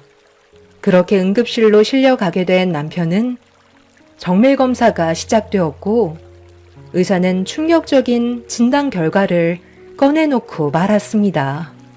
대장암 4기 판정이 내려졌었고 암세포가 뇌에까지 전이가 되어버린 상태라 정상적인 생활로 돌아가기에는 어려울 것 같다는 충격적인 말을 듣고 말았었죠. 어느 날부터인가 계속해서 몸이 말라가는 걸 지켜보고 있었고 남편한테 제대로 된 검사를 받아보자고 얘기했었지만 제 말을 무시했던 남편은 결국 돌이킬 수 없는 결과를 가져오고 말았던 거죠. 남편한테는 생존 가능성이 희박할 것 같다는 말에 그 여자는 울며 불며 난리를 치기 시작했어요. 지금까지 참고 기다려왔었는데 자기와는 제대로 된 삶을 살아본 적도 없이 떠날 거냐면서 오열을 하고 있었습니다. 그 모습을 보고 있던 저는 정말 어이가 없더라고요. 서로 애틋한 사랑이라도 한 것 마냥 손을 마주잡고 눈을 마주친 상태로 눈물을 흘리는 모습이 무슨 멜로 영화 찍는 줄 알았습니다. 불륜을 저질러 놓고도 그걸 사랑이라고 받아들이고 싶어하는 그 사람들을 더 이상 볼 필요가 없을 것 같아 저는 병원에서 빠져나오고 말았습니다. 그날 이후 남편의 건강이 뭐가 어떻게 되든 신경 쓰지 않고 이혼만 밀어붙였어요. 집 또한 제 명의로 돌려 그 사람한테 받을 수 있는 것들은 전부 다 받아내었습니다. 그래도 아이들을 생각해서 순순히 응해 주더군요. 그 여자한테도 상간녀 소송으로 제가 받은 정신적인 피해보상 위자료를 받아내었죠. 그렇게 남편과 저는 이혼을 하게 되었고 그 여자는 지금 현재 살 날이 얼마 남지 않은 그 사람 옆에 붙어 있습니다. 저는 법적으로 할 수 있는 것들을 처리했는데도 제가 왜 패배한 것 같은 느낌이 드는 걸까요? 병원에 그 여자가 죽치고 있어서 아직까지 아이들한테는 남편이 대장암 판정을 받아 병원에 입원해 있다는 말을 꺼내지 못하고 있는 상황입니다. 기숙사에서 자신의 꿈을 위해 열심히 노력하는 아이들한테 충격과 상처를 주고 싶지 않아요.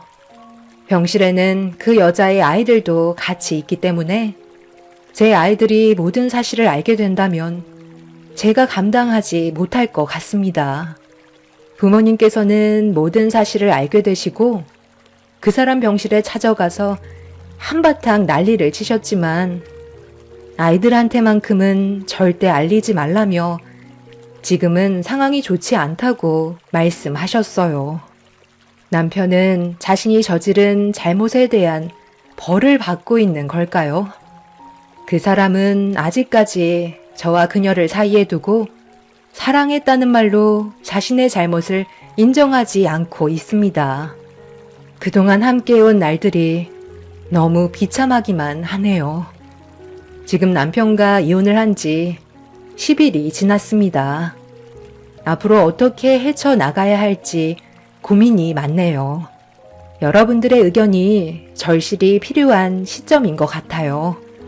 저보다 인생 경험이 많으신 분들께서 앞으로 어떻게 살아가면 좋을지 해답을 주셨으면 좋겠습니다. 지금도 온몸이 떨릴 정도로 그 사람한테 받은 배신 때문에 잠 한숨 못 자고 있어요. 제 사연을 들어주신 여러분들의 가정은 언제나 행복만 가득하셨으면 좋겠습니다. 긴 글 읽어주셔서 감사합니다. 안녕하세요. 저는 얼마 전에 시댁집안과 인연을 끊어낸 40대 접어든 여자입니다. 현재 11살 된 딸과 단둘이 생활을 하고 있지만 지금이 저와 딸에겐 훨씬 더 안정적인 삶을 살고 있는 것 같아요. 그 사람들은 아직까지도 저와 다시 시작할 수 있다고 생각을 하는 건지 제 딸을 핑계로 계속해서 만남을 시도하고 있는 중이라 상당히 어려움을 겪고 있는 상황입니다. 남편과 이혼까지 가게 된 건 엄마의 건강 상태가 안 좋아지면서 병원에 입원을 하게 되셨는데 그때 남편이 병문안을 오면서 바카스 한 박스를 들고 온 적이 있었어요. 그때 그 바카스를 문제 삼던 시모 행동이 여기까지 오게 만들었던 거죠. 시모는 항상 받는 건 당연시 생각하시면서 주는 건 상당히 아까워 하셨어요. 이런 시모의 성격은 결혼을 하고 나서부터 알았던 터라 적응하기에 어려움이 많았습니다. 그래도 이런 집안에서 11년이나 버텼던 건 아무래도 제 딸의 심리적인 불안감을 주지 않기 위한 것도 있었지만 시모와 부딪히지만 않는다면 크게 문제는 없었습니다. 지속적으로 상처를 받아오긴 했었지만 항상 시간이 모든 걸 해결해 줬었어요. 그런데 최근에 벌어진 일들은 도저히 납득을 할 수 없을 뿐더러 이해하기 힘든 모습들이 더는 버텨내지 못하게 만들었어요.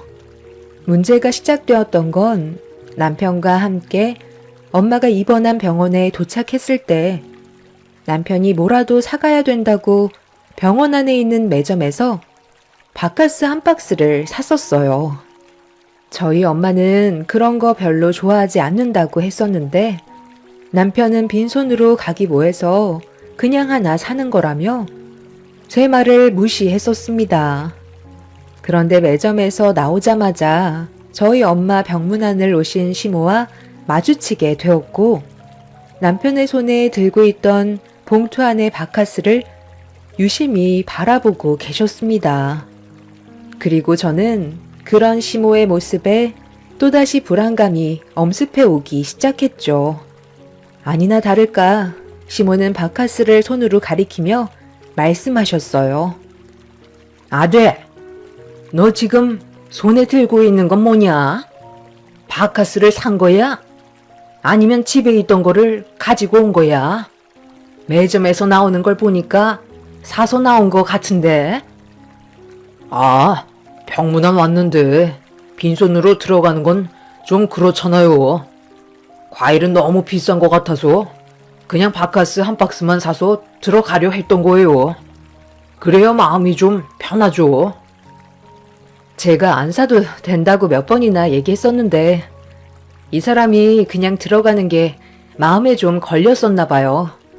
제가 이것저것 사놨다고 했는데도 마음이 불편한가 봐요. 그래서 너는 내 아들이 바카스를 사는데도 뒤에서 가만히 보고만 있었던 거니? 차라리 안 들고 가는 게 낫지. 바카스 한 박스가 뭐야? 이렇게 쓸데없는 곳에 돈을 써야 되겠어? 이런 건 네가 뒤에서 제지를 해야 맞는 거 아니니? 이러니까 내가 잔소리를 안 할 수가 없는 거다. 매점에 사람도 많고 시간도 없는데 그걸 또 언제 환불하고 있어? 저녁에 나한테 바카스 값 계좌이체 해라. 내가 이 나이 먹고 이런 거 하나까지 전부 신경 쓰는 게 얼마나 머리 아픈 줄 알아? 저희 엄마 병문안을 오신 시모는 남편 손에 들려있던 바카스를 보고 많은 사람들이 보는 앞에서 저에게 큰 소리치며 화를 내고 계셨어요. 바카스를 산 건 남편인데 왜 제가 욕을 얻어먹어야 하는지 이해할 수 없었지만 시모가 남편이 산 바카스 값을 본인의 계좌로 이체하라는 말은 더 이해할 수가 없었어요. 그렇게 한마디 하시고 먼저 저희 엄마 병실로 들어가신 시모를 뒤따라 들어갔는데 병원에 누워 계신 엄마가 문을 열고 들어온 시모를 보시곤 힘겹게 몸을 일으켜 자리에 앉으셨어요. 어색한 미소로 시모에게 인사를 건넸지만 받아주지 않으시곤 의자 하나를 끌고 와 기분이 안 좋다는 걸 온몸으로 표현하면서 털썩 앉으셨어요. 순식간에 가라앉아버린 분위기 때문에 병실라는 정적이 흐르기 시작했어요. 엄마의 몸을 이리저리 살피던 시모의 한마디는 충격이었죠. 사돈 때문에 내 아들이 지금 마음에도 없는 돈을 쓴 거 알아요? 아들, 들고 있는 거 가지고 와봐라. 남의 부모한테 내 아들이 힘들게 벌은 돈을 써야 한다는 게 얼마나 화가 나는지 아세요? 사돈께서 입원만 안 하셨었어도 내 아들이 쓸데없이 바카스 같은 건 사지 않았겠죠. 아까 내 아들이 그렇습니다. 빈손으로 들어오긴 뭐해서 예의상 손에 뭐라도 하나 들고 가야 자기 마음이 편할 것 같다고 하대요. 왜 이런 불편한 일들을 만드냐는 거예요. 대충 훑어보니 그게 문제 있는 것 같지도 않구만. 요즘엔 갑상선암은 암 취급도 안 해주는데 온 동네 암 걸렸다고 떠들어대면 되겠어요? 그냥 조용히 치료받고 나오시면 되는걸. 일을 꼭 만들어서 사람 귀찮게 오고 가게 만들어야 속이 후련하세요? 아직 얼굴에 핏기가 살아있는 것 보니 그게 신경 쓰지 않아도 될 것 같네요. 아들, 대충 얼굴 뺐으니까 나랑 저녁이나 먹으러 나가자. 쓸데없이 여기에서 하루 종일 시간 버리고 있을 거니? 지금 엄마랑 얼굴 같이 비쳤으면 됐잖아. 어차피 너도 마음에도 없는 거 억지로 병원에 끌려왔을 텐데 여기에서 시간 버리지 말고 나가서 배나 채우도록 하자. 어차피 너는 여기서 할 것도 없잖아. 지금 환자인 저희 엄마 앞에서 뭐라고 하신 거예요? 갑상선암이 요즘에는 아무것도 아니라고요? 어머님이 멀쩡하시면 그런 막말해도 된다는 거예요? 당신은 갑자기 왜 우리 엄마한테 화를 내고 그래? 틀린 말씀 하신 것도 아니신데 어른한테 얼굴 붉히면서 얘기하면 되겠어? 전부 다 맞는 말만 하신 거잖아. 당신이 병원에 온다는데 내가 안 오면 뭐라고 생각하시겠어? 그런데 막상 와도 나는 할 게 없는 건 엄마 말이 맞는 거잖아. 여기에 있는 게 오히려 방해만 될 뿐이라고. 엄마랑 나는 저녁 먹고 바로 집으로 들어갈 테니까 아까 매점에서 우리 엄마가 한 얘기 잊지 말고 계좌로 8,000원 보내면 될 거야. 시모와 남편은 엄마 앞에서 거침없는 말들을 이어나가고 있었어요. 정말 어이없었던 건 남편이 먼저 퇴근하고 병원에 가려는 저한테 전화를 해선 같이 가자는 말을 꺼냈었는데 저는 솔직히 같이 오고 싶은 마음은 없었거든요. 11년 동안 함께 살면서 서로가 워낙 잘 알고 있어서 그런 건지 또 다른 문제거리가 생기게 될까봐 항상 조심스러웠었는데 이번에도 어김없이 일이 터지고 말았던 거죠. 남편은 좀 이상한 성격을 가지고 있었어요. 제 앞에서는 분위기를 잘 맞춰주는 것 같다가도 시모만 오면 언제 그랬냐는 듯 저는 남보다 못한 존재가 되어버리고 말죠. 무조건 시모의 말만 듣고 동의하는 모습들이 저를 너무 괴롭게 만들었습니다. 남편과 함께 살면서 이런 점이 제일 마음에 안 들었지만 워낙 자주 있었던 일들이라 그러려니 하고 넘어갔었는데 엄마가 멀쩡한 몸으로 병원에 입원하신 것도 아니시고 갑상선 암으로 항암 치료를 받고 계시는데 면전 앞에서 별것도 아닌 암 가지고 엄살 부린다는 시모의 말은 저를 너무 화가 나게 만들었어요. 그런 모습들에 너무 큰 실망과 서운함을 감추지 못했던 저는 안 좋은 감정을 표출하게 되었지만 남편과 시모는 그런 저를 무시하면서 병실 밖으로 나가 버렸습니다. 엄마도 시모와 남편의 태도에 당황스러우셨는지 얼굴 표정이 굳어지시길래 너무 죄송스러웠었어요. 그날 처음으로 엄마한테 시댁지방과 사는 게 힘들어서 그만 정리하고 싶다는 속마음을 진지하게 꺼내 놓았습니다.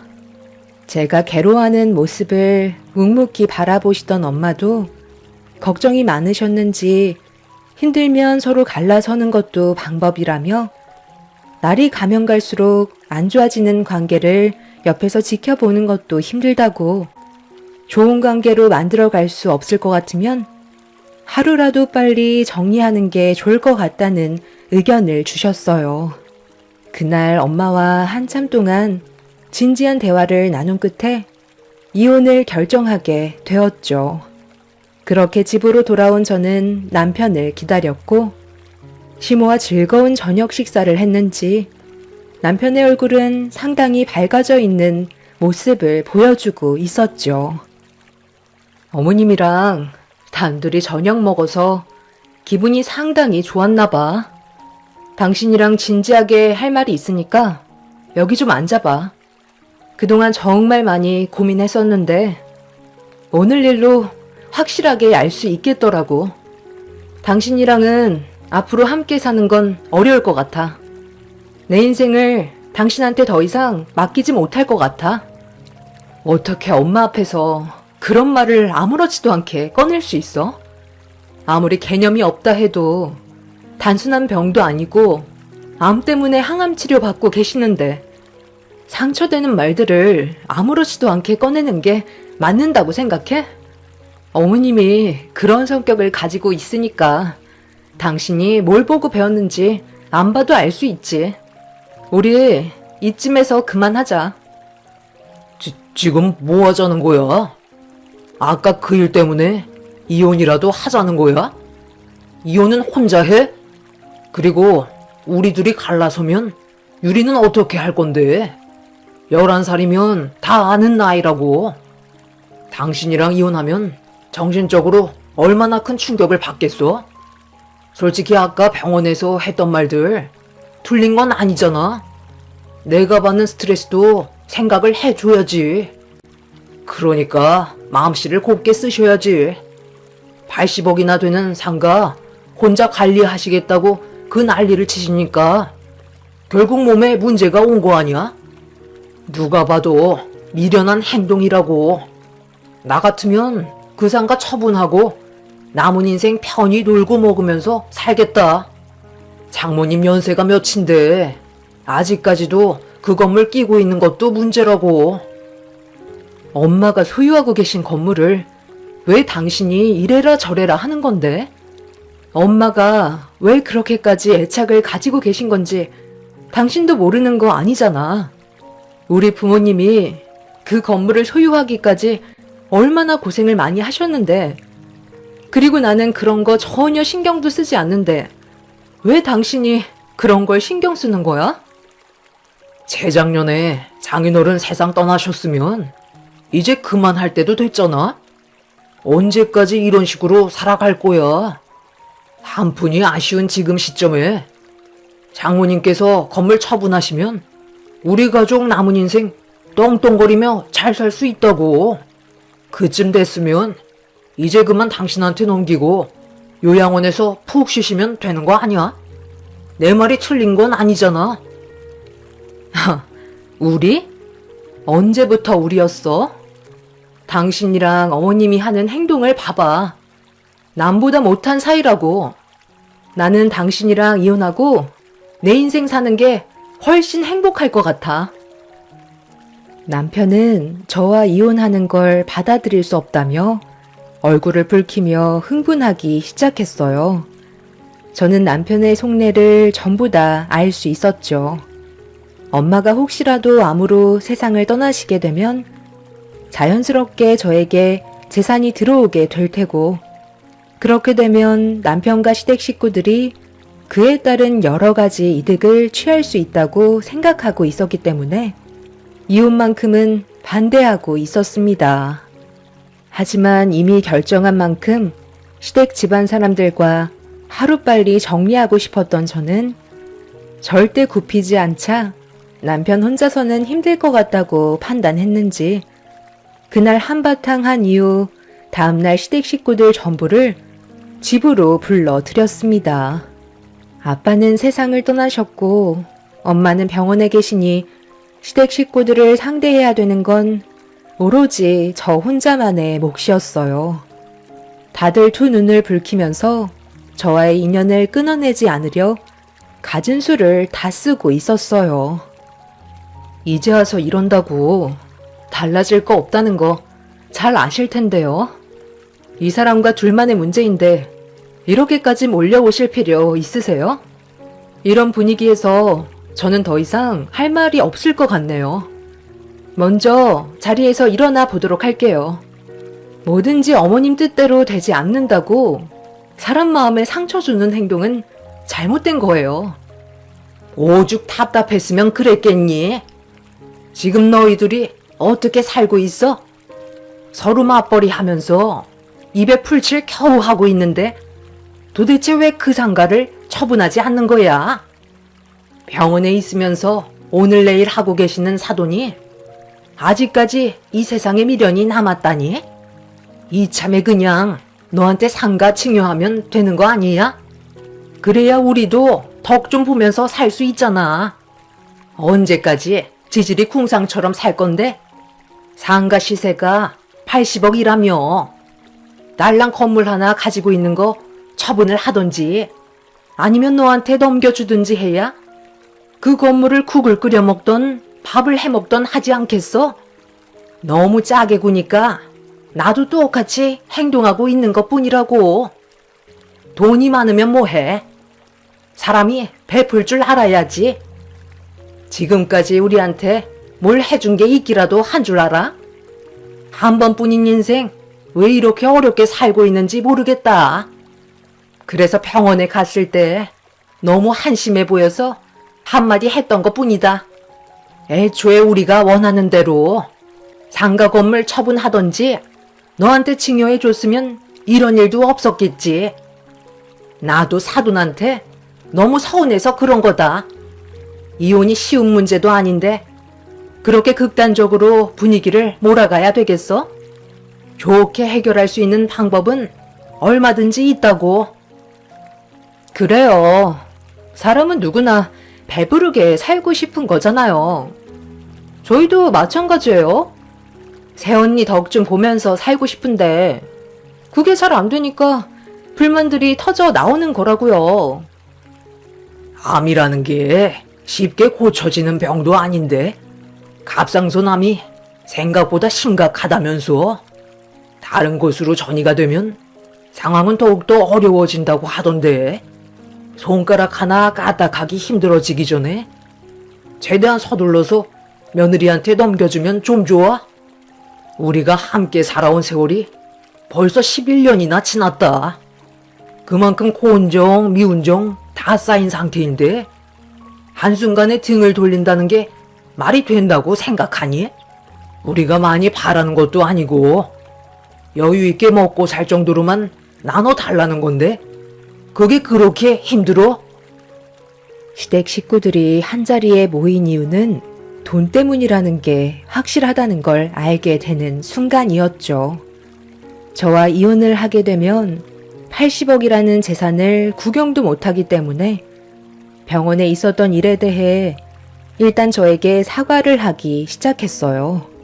온갖 상처는 다 주고 막상 상황이 불리해지는 것 같으니까 아주 잠깐 발톱을 숨긴 채 꼬리를 내렸지만 언제 또 발톱을 드러낼지 몰라 제가 내린 결정을 단호하게 밀어붙여야만 했습니다.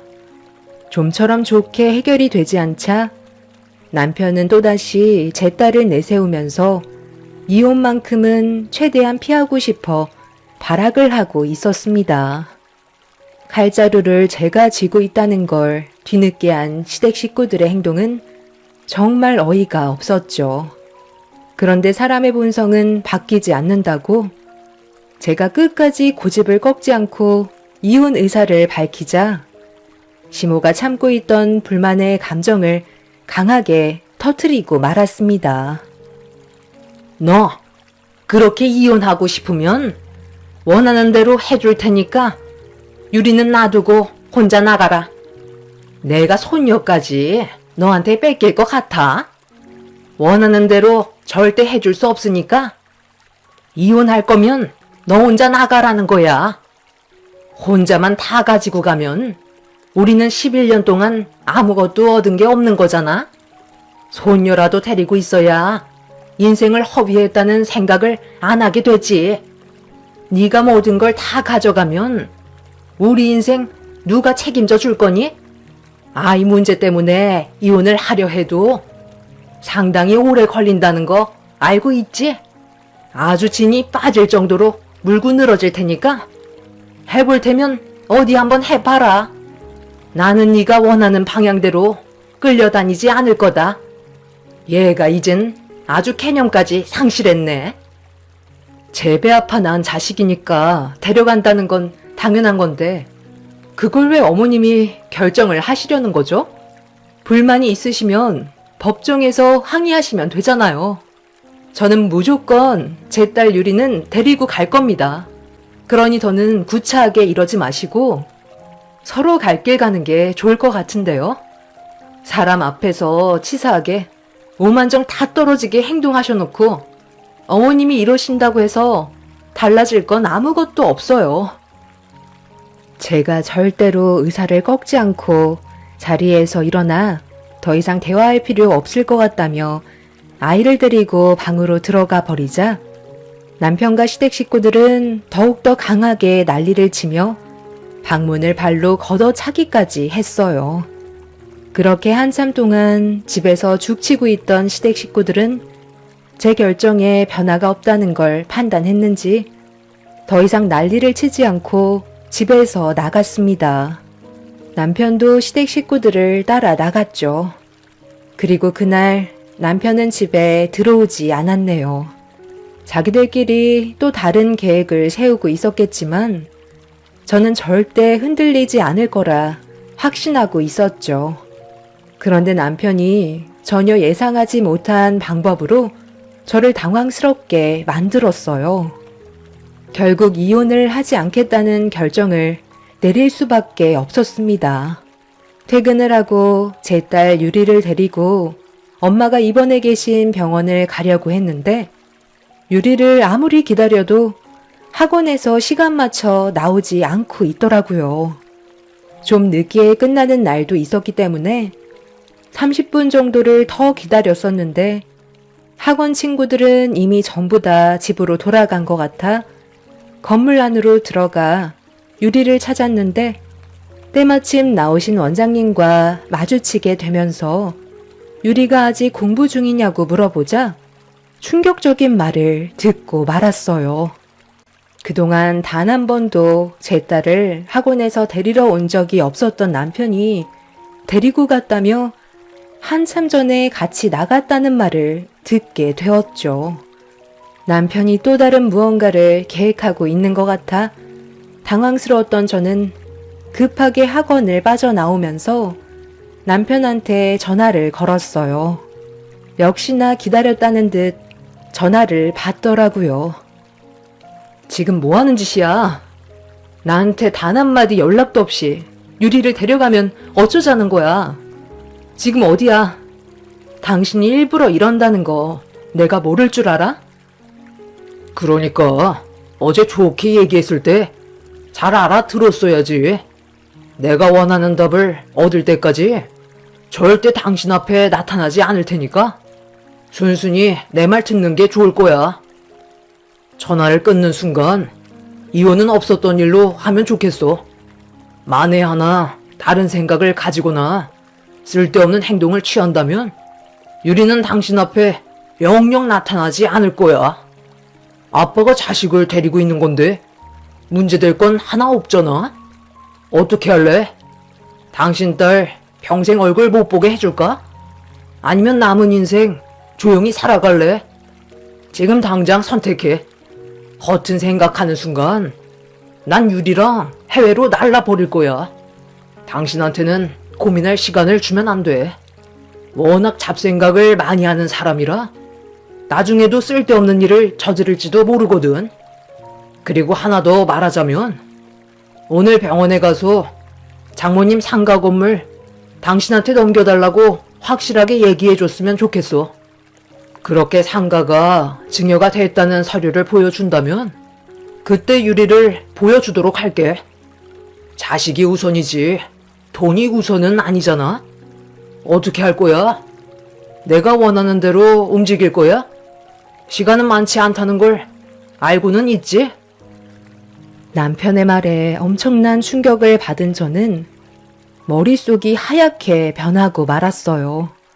남편은 항상 생각지도 못한 일들을 저지르는 성격을 가지고 있어서 만약 제가 남편의 조건을 받아들이지 않는다면 어떤 일들이 벌어지게 될지 그건 저도 알 수 없었습니다.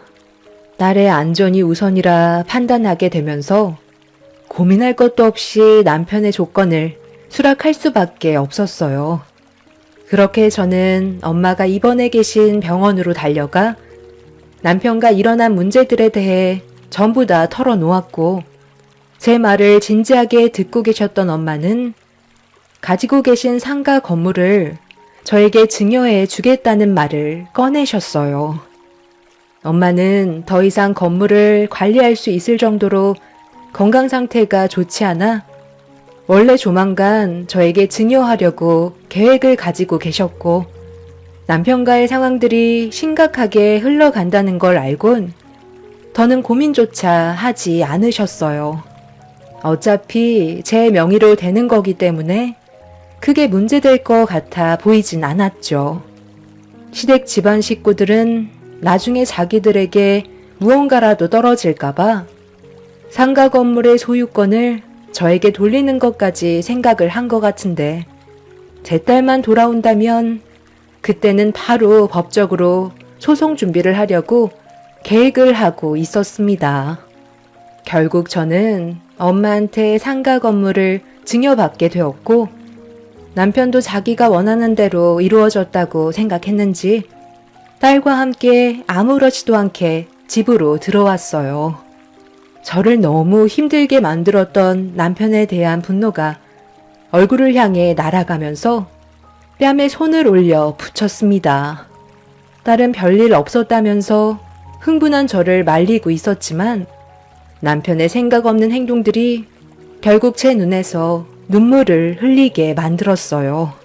서로 사랑해서 만난 사이였는데 11년의 세월 동안 저는 단 한 번도 사랑을 받아본 적도 없었고 남편은 저에게 많은 실망만 안겨주고 있었죠. 크게 바라는 거 없이 서로 웃으면서 행복한 가정을 꾸리는 걸 원했었는데 남편은 그런 사소한 것조차 저를 충족시켜주지 못했었어요. 자기도 뺨 정도는 예상하고 있었는지 아무렇지도 않게 들어와서는 아무 말도 하지 않고 방으로 들어가 버렸습니다. 그날 하루 종일 거실에서 눈물을 훔치다가 저도 모르게 지쳐 잠이 들었는데 눈을 떴을 때 늦은 새벽 시간이 되어 있었습니다. 딸 방을 열어보니 다행히 큰 문제 없이 잘 자고 있더라고요. 그런데 옆방에서 남편이 누군가와 통화하는 소리가 조용히 들려오길래 귀를 기울여 숨죽인 채 남편의 통화 소리를 듣게 되었죠. 울다 지쳐 잠들었어요. 확인하고 전화 드리는 거예요. 유리를 만나지 못할까봐 두려웠는지 제 말에 순순히 따르더라고요. 경찰에 신고하면 제가 어떻게 하겠어요? 하루 이틀 산 것도 아닌데 쓸데없이 일을 크게 만들고 싶지 않았었겠죠. 우리가 계획한 대로 장모님이 저 사람한테 건물을 증여한 것 같아요. 저희는 일단 기회를 엿보고 있어야죠. 너무 급하게 일 처리를 진행하면 저희가 의심받게 된다고요. 갑상선암이 생각보다 심각하다던데 얼마나 오래 살겠어요? 몸도 많이 약해지셨다고 하니까 살 날 얼마 남지 않았겠죠. 최대한 빨리 뜨는 게 우리한테 유리하겠지만 저희도 일단 준비는 해야 되겠죠. 저 사람 분명 유리를 데리고 도망칠 게 뻔해요. 저와 이혼할 마음은 변함없을 것 같아요. 그런데 증여받고 바로 사고가 나면 경찰에서 저를 의심할 거잖아요. 그러니까 유리와 함께 사고가 나야 덜 의심받을 거 아니에요. 지 자식을 위험에 내몰 거라고 누가 생각하겠어요? 그러니까 최대한 조심스럽게 접근하는 게 좋겠죠. 지금 80억이 눈앞에까지 다가왔는데 여기서 그만 멈추면 계획한 모든 것들이 소용이 없게 되잖아요. 결혼은 다시 하면 되고 아이도 다시 낳으면 되는 거예요. 80억이면 우리 가족만 먹고 사는 게 아니라 3대까지 먹고 살 수 있을 만큼의 돈이라고요. 어차피 우리 집안대를 이어줄 사람도 필요하지 않겠어요? 아휴, 걱정하지 마세요. 사고는 언제 어디서나 일어날 수 있는 문제라고요. 이번 주 안에 시작할 거니까 너무 불안해하지 마세요. 다 잘 될 거예요. 암 걸린 장모가 뭘 할 수 있겠어요? 자기 몸 하나 가누는 것도 힘들어하는데 저 사람 세상 떠났다고 하면 그 충격에 같이 세상을 떠나겠죠. 불안하다고 해서 계속 전화하시다가 저 사람이 깨서 듣기라도 하면 어떡해요? 내일 만나서 다시 얘기해요. 그럼 끊을게요. 남편이 전화를 끊는 순간 저는 급하게 소파로 돌아와 잠든 척 돌아 누웠어요. 그 사이 남편이 방문을 조심스럽게 열며 제가 자고 있는지 확인을 한 다음 다시 방문을 닫았습니다. 그리곤 또다시 누군가에게 전화를 하고 있는 것 같아 보였어요. 충격적이게도 만에 하나 계획이 틀어지는 걸 대비해서 사고가 났을 때 제가 살아있을지도 모르는 돌발 상황을 대처하기 위한 추가적인 충돌 사고를 만들려 하고 있었습니다. 소름이 돋았던 건 80억 건물을 남편이 가져가기 위해서 저지르려는 것도 있었지만 저를 포함해 자기 핏줄인 딸까지 잘못돼도 상관없다는 남편의 계획들이 사람이 아닌 괴물로 다가왔었죠.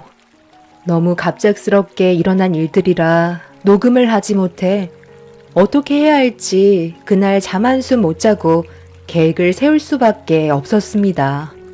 제가 할 수 있는 건 형사분들께 도움을 요청하는 것 뿐이었고 남편의 계획들을 전부 다 설명했어요.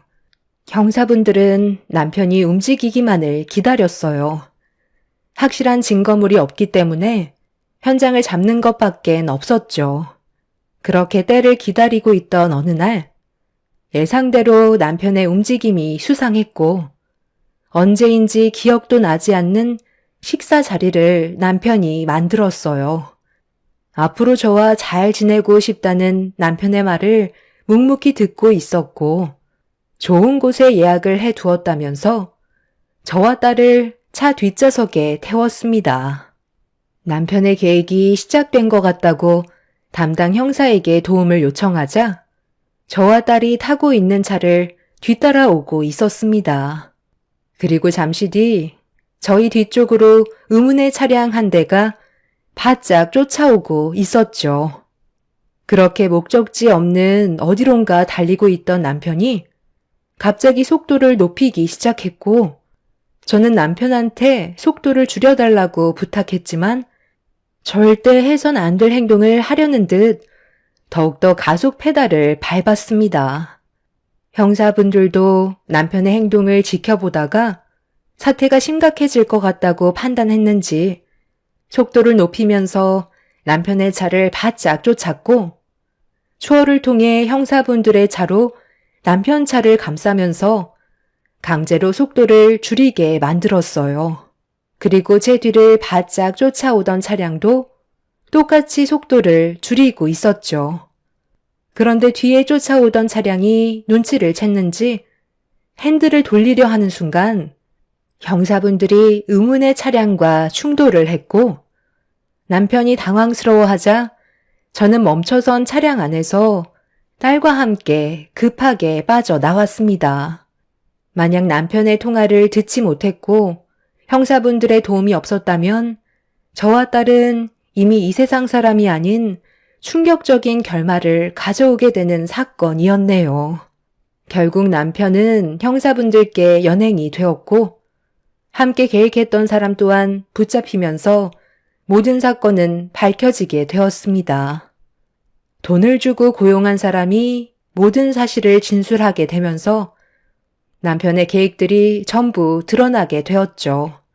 그리고 이 소식을 들은 시댁 식구들은 저에게 찾아와 한 번만 용서해달라고 했지만 계획적인 범죄 동기가 너무나도 뚜렷했었기 때문에 저는 남편을 절대 용서해주고 싶지 않았어요.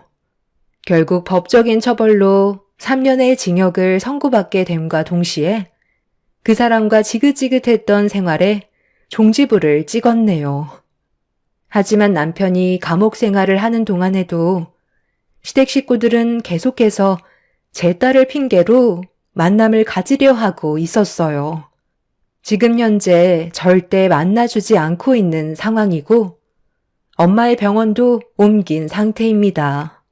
접근 금지 신청을 했지만 경찰분들의 도움을 지속적으로 받을 수 없다는 단점이 있어서 시댁 식구들이 저에게 또 다른 해를 갈까봐 걱정입니다. 남편이 잘못한 점에 대해서는 충분히 인정한다며 다시 시작할 수 있다고 끈질기게 물고 늘어지려는 그 사람들에게 땡전 한 푼 없다는 말을 했음에도 제 딸을 핑계 삼아 계속해서